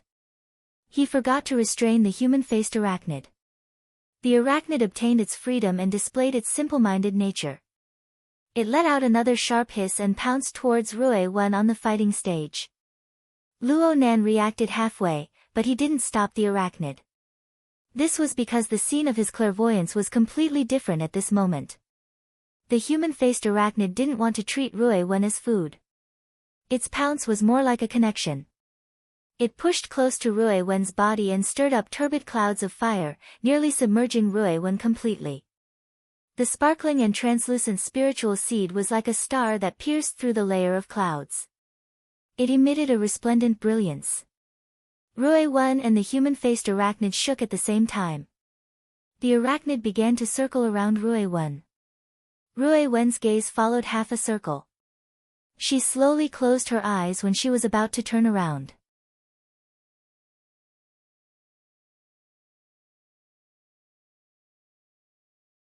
Chapter 121. The shape of a circle is still too abstract. I need to be more concrete. Luo Nan stared fixedly at the fighting stage. He looked at the special connection between the human-faced arachnid and Ruiwen. At the same time, the spectators on the stands were also watching. All they saw was Ruiwen's closed eyes. For this reason, they ridiculed, mocked, and cursed from the stands. They used all the filthy words they could to release the pressure and emotions they had accumulated in their daily lives. They released the sense of accomplishment and superiority that came from dictating the life and death of others. But in essence, they were a bunch of blind people, a bunch of stupid pigs and sheep that were still cheering happily on the altar. What they didn't know was that with every obscenity that came out of their mouths, at the same time as they released their negative emotions, they also ignited their vitality and threw it into the sealed arena, turning into a part of the burning cloud of fire, and ultimately returning to nothingness. Luo Nan had no intention of despising these people. He had witnessed the 2 replays of the human-faced arachnid, and this told him a fact: the visualization diagram was not a mysterious thing that could be explained at any time. It contained a very complicated structure and extremely profound basic principles. What he saw was only a highly abstract shape. The 2 replays, especially the second one, proved that the operation of the visualization diagram had completely exceeded his level of understanding. He didn't have the right to overestimate his own eyesight, and he couldn't delude himself into trying to understand the deeper truth now. Mocking these spectators was like the pot calling the kettle black. The only thing he could do now was to maintain his reverence for the unknown and continue to observe and verify. Therefore, Luo Nan did everything he could to pay attention to the changes happening on the fighting stage. His perspective was a combination of the material and the mental plane, as well as his understanding of the turbid flow of emotions. Every second of observation and feeling brought about an astonishing consumption. All of this was worth it. Gradually, the actual images of the human-faced arachnid and Ruiwen became blurry from Luo Nan's perspective. The fighting stage and even the entire fighting arena also became blurry. All of this turned into a visual and symbolic picture. Luo Nan saw a sea of burning clouds. The human-faced arachnid was a spider demon that swam within the sea of clouds. Ruiwen, on the other hand, was the only shining star in this turbid sea of clouds. Bright, penetrating, and sharp. The radiance of the stars was like the sharp edge of the sword. The human-faced arachnid circled around the star, constantly drawing closer. It drove the turbid flow of emotions to conceal the light of the star. However, no matter how many negative emotions were entwined in the clouds, the ice-cold edge would always be able to cut them down, not staining them in the slightest. During this process, the edge of the stellar sword was also being tempered, becoming sharper and sharper. After dozens and hundreds of attacks, a large amount of turbid emotions did not even have the chance to pounce on it before they were turned into nothingness under the shining sharp light. But no matter how many he destroyed, the burning sea of clouds continued to advance. The sea of clouds roared and cursed. The excited spectators provided all of this. This group of pigs and sheep that had their blood drawn and their blades drawn were completely unaware that the sealed arena had already become a giant altar. Their vitality was the blood that flowed recklessly on the altar. It was the only paint that painted the burning sea of clouds. Finally, the human-faced arachnid let out a sharp hiss. It took the initiative to launch a substantial attack, throwing itself at Ruiwen. However, Rui Wen's stellar sword edge had been tempered to a new level after experiencing the impact of the thousands of turbid clouds of fire. The human-faced arachnid had yet to truly approach. It just received the light of the edge, and countless fine wounds had already been sliced open on its malevolent demonic body. This was not an act. It was true damage. Luo Nan could feel the pain of the human-faced arachnid, but the deepest part of its reaction transmitted a joyful message. Joyful? The human-faced arachnid continued to advance, truly intersecting with the stellar sword edge. In an instant, one of its limbs was even sliced off. It fell into the burning sea of clouds and ignited with a rumble. The human-faced arachnid let out a long hiss of pain, but it turned around and threw itself over. It swallowed its own burning limb in a single gulp, trembling with excitement. Its aura weakened during this process, but it clearly congealed quite a bit. Correspondingly, its foundation structure was shaky and its situation improved somewhat. So it was like this. Luo Nan finally understood. The corresponding information was completely analyzed at this moment and flowed through his mind. There was no doubt that the human-faced arachnid was using Rui Wen. It discovered Rui Wen's ability, but it was intimidated by Luo Nan's command. It couldn't directly devour her, so it used a roundabout method in an attempt to use this ability to obtain benefits. The human-faced arachnid wanted to reach a dynamic equilibrium with Rui Wen. It had been attacking and oppressing all this time, but it controlled the intensity of the fire. It tempered Rui Wen's stellar sword edge to become even sharper, all for the sake of allowing Rui Wen to truly threaten it. This sounded very strange, but the truth was that the human-faced arachnid was incapable of achieving self-growth. It needed to devour foreign objects, including its own kind, in order to achieve individual evolution. The current situation was just a variant of devouring.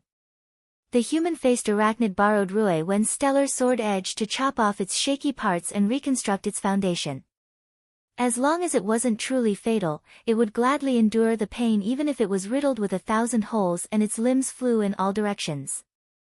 As for the vitality it consumed, it was naturally provided by the idiotic pigs and goats in the surroundings. The only ones that were completely damaged here were these people.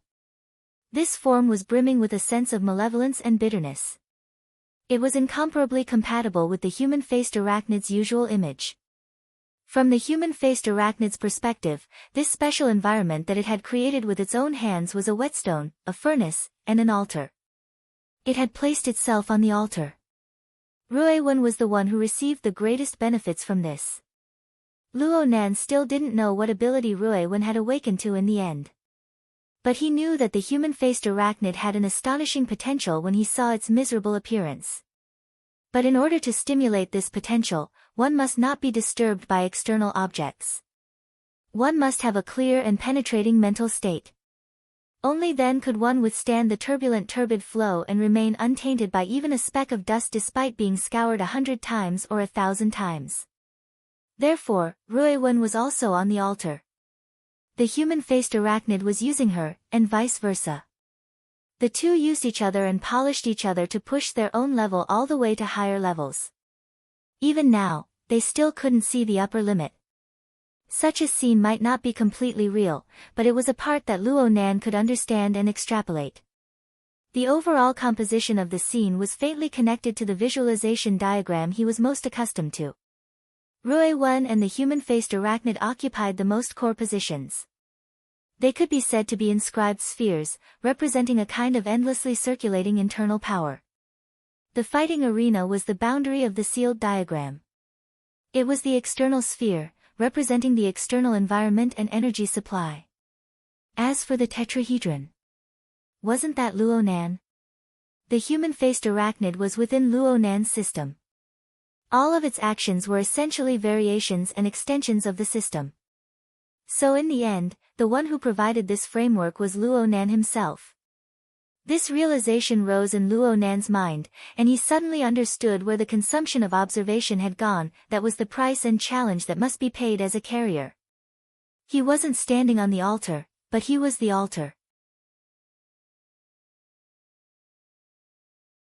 Whether or not Luo Nan's format pyramid could accommodate the endlessly rising levels of both sides, whether or not it could bear the conflicting power of both sides, whether or not it could provide sufficient support, was the key to the success or failure of this sacrificial ritual. Once the framework collapsed, the balance would be lost. Either Ruiwen would kill the human-faced arachnid, or the human-faced arachnid would destroy Ruiwen. There was no third possibility. Even if Ruiwen died, it didn't mean that the human-faced arachnid had gone against Luo Nan's will. This was because the entire framework had failed.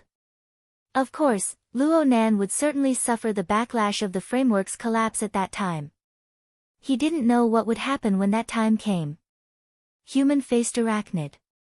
Luo Nan gnashed his teeth. Right at this moment, a spotlight suddenly shone down from above the fighting stage, illuminating the edge of the area. The live DJ played the whistling sound of an airplane skimming through the air at a low altitude, a long wait, a bloody future. The Beast King battle that everyone is looking forward to. Our other protagonist has arrived. The ending sound was a moaning sigh. It was a pretentious posture, but it gently plucked a chord in the hearts of all the spectators. The whistling sound that followed caused the entire fighting arena to shake.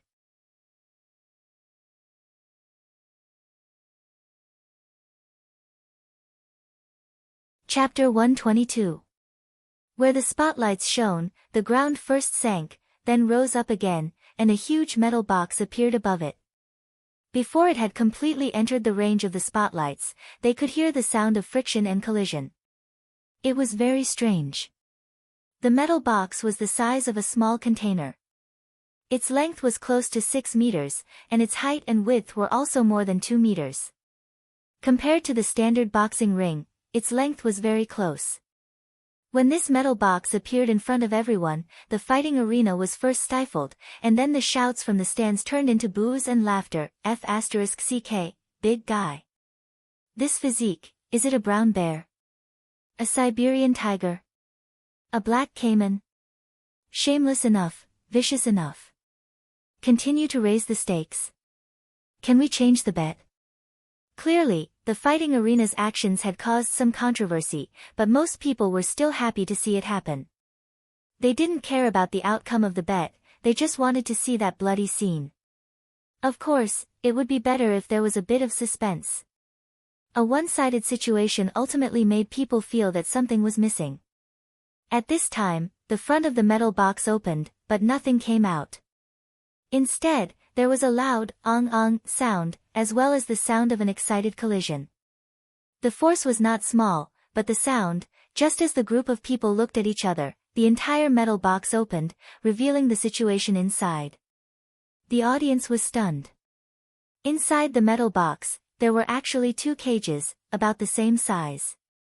One was a dark, translucent glass box, and it was impossible to see what was inside.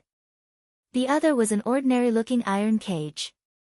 The fellow running around inside had a long face and tusks, a thick body, thick skin, and iron bones. It was indeed a huge creature, and its strength was not small either, knocking against the iron cage with clanging sounds. This was a wild boar. Alright, from a practical point of view, if 99% of the people in the fighting arena were thrown down and made to face this beast that weighed more than a few hundred kilograms, there would only be death. But, the style was not right. What they wanted to see was a charaba with flesh and blood flying everywhere, not a farce of people chasing each other and bumping into each other. Besides, was any wild boar worthy of making them wait for more than 10 minutes? Boos rang out. It didn't matter which company's boss or which department's official they were during the day. At this moment, all the spectators and gamblers on the stands had completely thrown away their reservations and vented their emotions to their heart's content. Whoever they didn't like, they would boo and scold. Amidst the deafening boos, the DJ did not dare to make a sound. On the boxing stage, Ruiwen still stood quietly with her eyes closed. Below the boxing ring, the front of the black glass box next to the iron cage silently opened. The box was still pitch black and didn't reveal anything. However, the wild boar that had been restless in the iron cage on the other side suddenly screeched, as if someone had stabbed a butcher's knife into its stomach. The boos in the arena were forcibly cut off by this ear-piercing cry, and then the crowd of spectators saw the wild boar in the cage desperately trying to get out. The collision was so fierce that it actually caused the entire iron cage to shift. The two parallel boxes were forcibly pulled apart by almost 3 meters until they crashed into the boxing ring. They continued to exert force, causing the boxing ring to rumble. What the hell? Luo Nan was a bit annoyed and a bit anxious. The sacrificial ritual had reached a critical moment. Countless lines appeared within the burning sea of clouds, building an even more exquisite structure. It was created by the human-faced arachnid's valiant instincts. Profound and unfathomable laws and principles were contained within. Luo Nan didn't try to analyze it. The human-faced arachnid surpassed him in terms of level. There was no meaning in forcefully deciphering it. The only thing he could do right now was to maintain the framework of the sacrificial altar, to make it maintain stability. He was doing quite well right now, and the two people on the sacrificial altar were doing quite well as well. The play of tricks in the fighting arena just now had caused the supply of turbid emotions to be a bit scattered. That wasn't a big deal. Blindly using a fierce fire might not be able to cook rice. The slower the fire, the better the cooking would be. This bunch of idiots, pigs, and sheep. They were simply hammering nails into their own coffins. But at this time, the wild boar crazily rammed into the boxing ring, and the interference from the outside world suddenly increased. The human-faced arachnid wasn't a big deal, but Luo Nan was really worried that Rui Wen would get distracted. While Luo Nan was worried, the crowd of spectators were in high spirits. Oh. What a trick. Deliberately setting up suspense and suppressing one's desires had been used many times. This was what the spectators loved the most. Their minds were firmly hooked, and the sounds of booing and cursing completely disappeared. The fighting arena actually became quite a bit quieter. Something finally came out from the black glass box at this time. A long forked tongue stuck to the ground.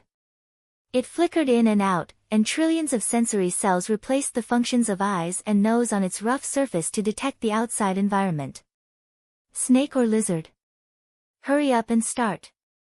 Hurry up and show your head. It seemed to feel the restless emotions of the outside world. The thing in the glass box finally stuck its long and narrow head out. It looked to be of the lizard type. But the spectators felt that something was wrong halfway through. This head was nearly 2 meters long, right?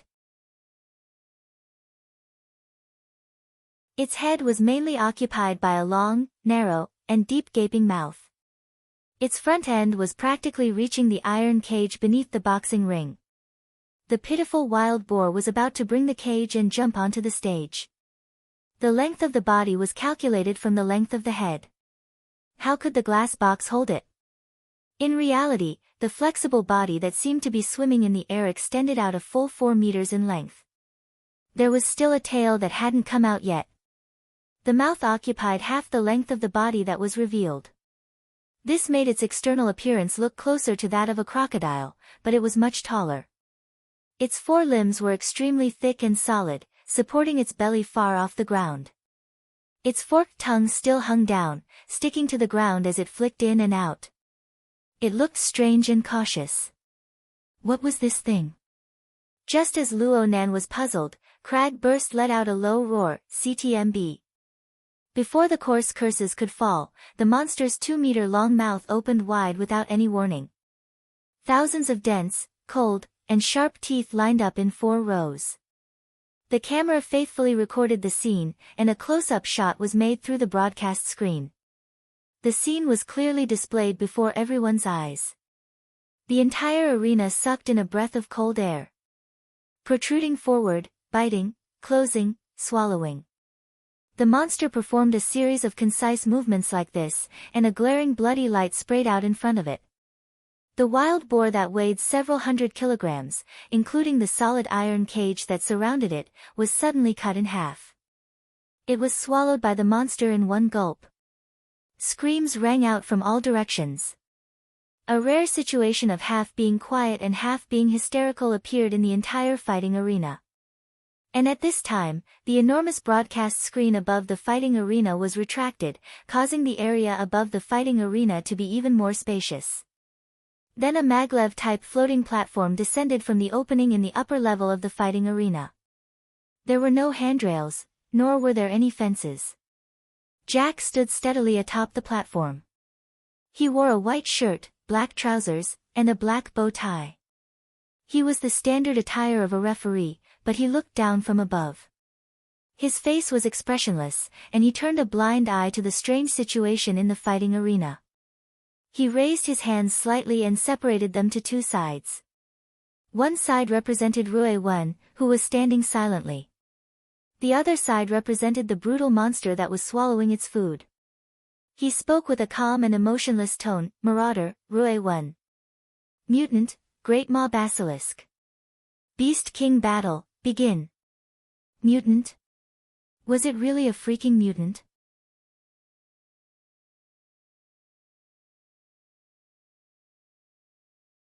Chapter 123. Oh. Damn it. Whose idea was this? I love him to death. Hurry up and start. Start. Don't tell me I have to wait for it to finish eating that pig and bring an iron cage. Look. Those 4 rows of sharp teeth. What would it feel like to have a slender body roll around inside? Ah. Who's going to give me a close-up? You on the stage. You on the stage. Open your eyes. Look. What a cute baby. The so-called Beast King battle didn't immediately begin, but the spectators in the fighting arena were all brimming with interest. When the fighting arena brought out the mutant as the main character of this battle, everyone knew that the course of the battle would be completely one-sided. They could only enjoy the prelude and the conclusion. Right now, Rue-1 continued to stand quietly with her eyes closed. This was already the best posture to maintain suspense. Some people were really worried that this flat-chested witch would witness the terror of the Great Maw Basilisk with her own eyes. This fight would turn into a hunting show for the mutant early on. CTMB. CTMB. Crag burst spat out obscenities as he extended his hand to touch the transparent protective wall in front of him. Right now he had to break through this obstacle in order to rescue Rue-1 from the jaws of the mutant. Giving him 8 to 10 punches was obviously not a problem, but this required a process. If by any chance the Great Maw Basilisk's vicious nature was aroused, then even 10,000 deaths wouldn't be enough to redeem himself. Crag Burst was regretting right now. Why didn't he put a stop to this damned road of adjudication earlier? Why did such a dangerous situation occur? Crag Burst quickly calculated a few times and confirmed that he needed at least 5 to 7 punches in order to blast open the protective wall. And this was under the premise that the fighting arena's defensive power didn't interfere. The uncertainty was too high. He needed to obtain support. Scout.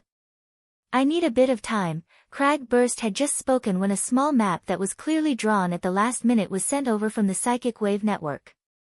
It clearly drew a route from his current location to a certain area in the upper levels. Luo Nan's voice transmitted over, "Don't force your way in. Enter from the VIP room. That's where Jack just came from. It's the only shortcut. You still have time. This damned lizard will finish digesting its food. The Great Maw Basilisk only needs 2 minutes to digest its food. Then 2 minutes it is. If it's not enough, then I'll take it." Okay. Crag Burst didn't say anything else. He turned around and left. Right now he could only choose to believe in his teammate, and Luo Nan's previous performance was worthy of his trust. Crag Burst had just walked into the lounge when Jack's gaze swept over from the skies above the fighting arena. This minute movement was undoubtedly exposed by Luo Nan's mental senses. Luo Nan's mind jolted, but he recalled the most important information. He rushed to warn Crag Burst, "Pay attention. Jack has discovered you. He's a burner. It has a kind of controlling magnetic field, and its strength is not to be underestimated. Understood. Cragburst was very surprised, but he didn't say anything. Instead, he sped up and ran wildly through the hallway. The Mafia guards had spotted him, but no one could stop his assault. Jack, who was on the maglev platform, must have received the relevant information. However, his face was still cold and expressionless. This guy, Luo Nan, had heard Jack talk to his contact about the little darling of Mr. Ma's family. Luo Nan had thought that Jack was some sort of ferocious beast. He never thought that Jack would actually be so ruthless and shameless to this extent. A mutant.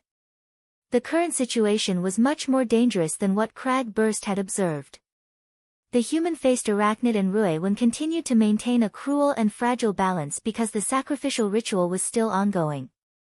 Even though the level of the two sides was pushed higher, Luo Nan didn't know when this would end. As long as the sacrificial ritual wasn't over, Ruewen wouldn't be able to free herself to face the enemy. The instant collapse of the balance would take her life a step earlier.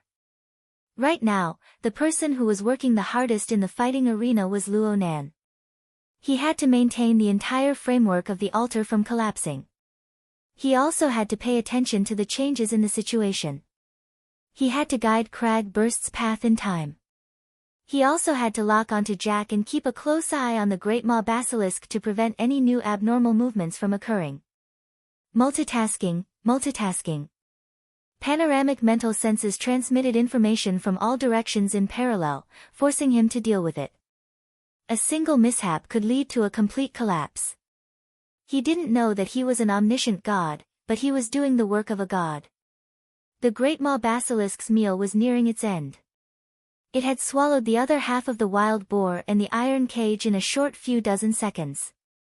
Its enormous belly was about to touch the ground, but then it flattened at a speed visible to the eye. The strong acid in its stomach possessed a terrifying digestive ability. The several 100-kilogram wild boar and at least half of the iron cage's weight were digested by the Great Maw Basilisk in a short minute. The relevant energy was infused into the Great Maw Basilisk's entire body, increasing the temperature of the blood by a bit. At this time, its thick double eyelids lifted up. Dark yellow cracks of ice appeared on its enormous eyeballs. It gave people the feeling that it was callous and emotionless. It assessed its surroundings. From the Great Maw Basilisk's perspective, what it hated the most were the noisemakers all around it. But it had already used its tail to test the protective wall during the process of eating. It wasn't easy to break through. In that case, it would give up the hard and make it easy. It would first devour the simple target. This was its only choice. The Great Maw Basilisk stared at its target on the fighting stage. Its long tongue stuck to the ground and sniffed, digging out deeper information. This slender creature actually possessed a certain level of threat. As an apex predator, this was a situation that it absolutely couldn't allow. The Great Maw Basilisk's underdeveloped vocal cords didn't have the ability to raise its voice and roar. But the low growling sound it produced was enough. When the low and deep sound waves spread through the loudspeaker and spread throughout the entire arena, the close-up shots of its icy cold pupils were transmitted to every broadcast screen. The spectators' hearts palpitated for a moment before they excitedly stood up one after another. They raised their arms and shouted, "Adjudicate! Adjudicate! Adjudicate!" The atmosphere in the arena was about to explode. Not for anything else, but for the special term, mutant. In the 30 years after the Third World War, mutants had always occupied the top position of the Earth's food chain. They had firmly trampled the original overlords, humans, beneath their feet. The wilderness, the oceans, and even parts of the air had all become their domain. The entire world's population exceeded 10 billion, and they were squeezed into 88 large metropolitan areas. For a time, they were in imminent danger. Even if the present humans developed the Deep Blue Walkers, changed their tactics, and continuously obtained battle results, they still wouldn't dare to say that they had completely entered the strategic counteroffensive phase. Recovering lost territory could only be called a distant goal. This was the spiritual memory that mutants gave to the people of the present generation, especially the generation after the war. At this very moment, the bloody scene in the center of the fighting arena caused the spectators to feel fear. But the layout of the fighting arena and its powerful defenses gave them positive hints. They were the true masters of the fighting arena. They were the powerful ones who enjoyed everything. The stimulation brought about by this unique position of dominance was something that no other ferocious beast could ever hope to achieve. This illusory power and dominant position caused the flames in the spectators' hearts to burst forth in an even more intense manner. The people in the back row stood up, and the spectators in the front row crowded forward. They squeezed against the transparent protective wall, striving to get a closer look at the great maw basilisk's savage appearance. Luo Nan coldly swept his gaze over this chaotic scene. Even though these spectators were the largest source of noise, they were the most insignificant group within the structure of the altar. Who would pay attention to pigs and sheep that were about to run out of blood? But a subtle change appeared at this very moment. Everyone stood up and shouted crazily. There were some people who weren't able to truly stand up.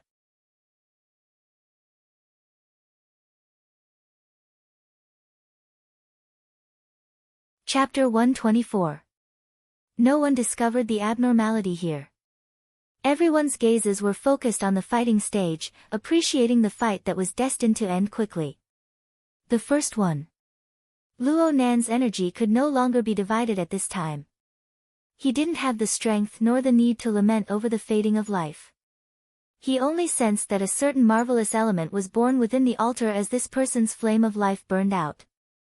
The element content was too minute. He couldn't see any obvious changes. But with the first one, there was a second, a third, and many more. The relevant numbers within the range of his mental senses increased without end. The accumulation of the marvelous element didn't increase. It was like the ratio of a certain pigment. It changed from light to intense. This was the color of death. The blood would eventually run dry. The blood was cut open at the same time. Then the corresponding death of exhaustion would arrive at about the same time. The one who collapsed right now was just the first wave. Luo Nan had never thought of killing anyone, just like how he didn't think of saving anyone at this moment. He needed to focus on the framework of the altar. He needed to focus on the subtle changes brought about by the infiltration of the new element. The death of each individual was a challenge to the supply of the burning cloud of fire. However, looking at the overall structure, the addition of the death paint formed a complementary situation where one side was weakened while the other side was strengthened. The latter couldn't provide energy, but it built a new structure within the framework. It was like a bridge, leading the sacrificer to a plane that had never been reached before. From the frenzy of life to the deep silence of death. Whether it was the human-faced arachnid, Rue Wen, or even Luo Nan, they all touched upon this straightforward and deep domain. Luo Nan was a bit spellbound. The pressure of information that was about to clog suddenly erased a bit within this deep silence of death. A lot of information had value on the plane of life, but it was meaningless once it entered the domain of death. The blending of life and death was like a filter. It filtered out many things. This could be considered a type of comprehension, but it was only at a very shallow level. Especially when compared to Rue Wen, when the domain of death opened up to them, Luo Nan discovered that Rue Wen possessed an inconceivable keenness towards this domain. Her keenness far surpassed Luo Nan's and the human-faced arachnid's degree. Every drop of life was able to bring her new harvests. Luo Nan vaguely felt as if Rue Wen had come to his side. She stood side by side with him as she watched the flames of life extinguish, disintegrate, and evolve on all four sides of the stands. She obtained information that he was unable to comprehend from within. But from another perspective, Luo Nan was originally unable to discover this information. But because of Rue Wen's existence, he was able to come into contact with this information in advance. He didn't know what use this had, but one thing was clear, Rue Wen had discovered and utilized the power of death. This was something that the human-faced arachnid was incapable of doing. Because of this, the balance at the center of the altar was suddenly broken. Rue-1 and the human-faced arachnid continued to increase in rank. However, the current situation was that Rue-1 would advance 2 ranks for every rank the human-faced arachnid advanced. In just a few breaths of time, the internal force that sharpened and pushed each other forward was on the verge of collapse. The rules of the sacrificial ceremony were, whoever became the weaker would become the sacrificial offering. The human-faced arachnid let out an ear-piercing screech. This was the situation it had created. It had placed itself on the altar, but in the end, it had become a sacrifice. But its survival instincts drove it to struggle. Even if it was destined to perish, it didn't want to be the first. Luo Nan watched this scene. He watched the burning cloud of fire grow more and more clamorous. He watched the spectators in the fighting arena shout like a tsunami. He also watched the sharp edge of the starry sky illuminate the gloom, and he watched the spider demon struggle in its death throes. Inexplicably, he didn't have any fluctuations of emotion.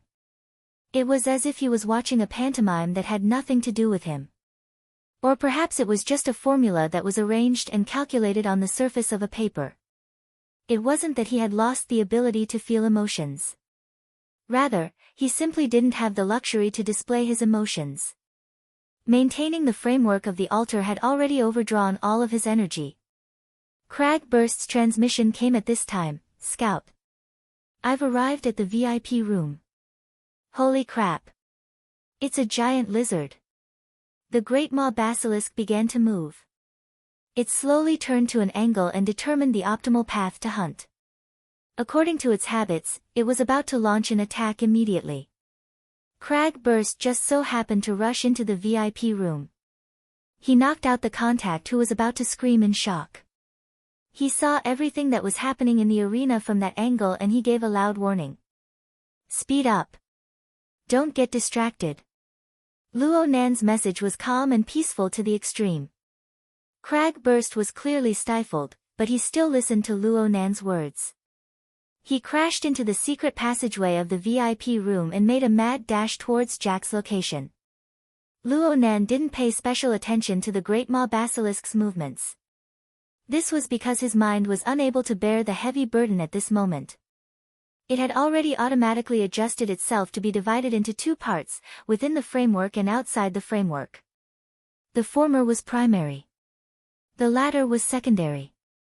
The priority was undoubtedly to resolve the situation within the framework. As for outside the framework, then he would resolve it within the framework. This was truly a marvelous dichotomy. Luo Nan's thoughts stirred, and the heavily chained crow hummed with a trembling hum. It crossed the air and headed straight for the great maw basilisk. Luo Nan didn't know if he could control this mutant. His goal wasn't set that high. All he did was use his own unique method to pull what was outside the framework into the framework.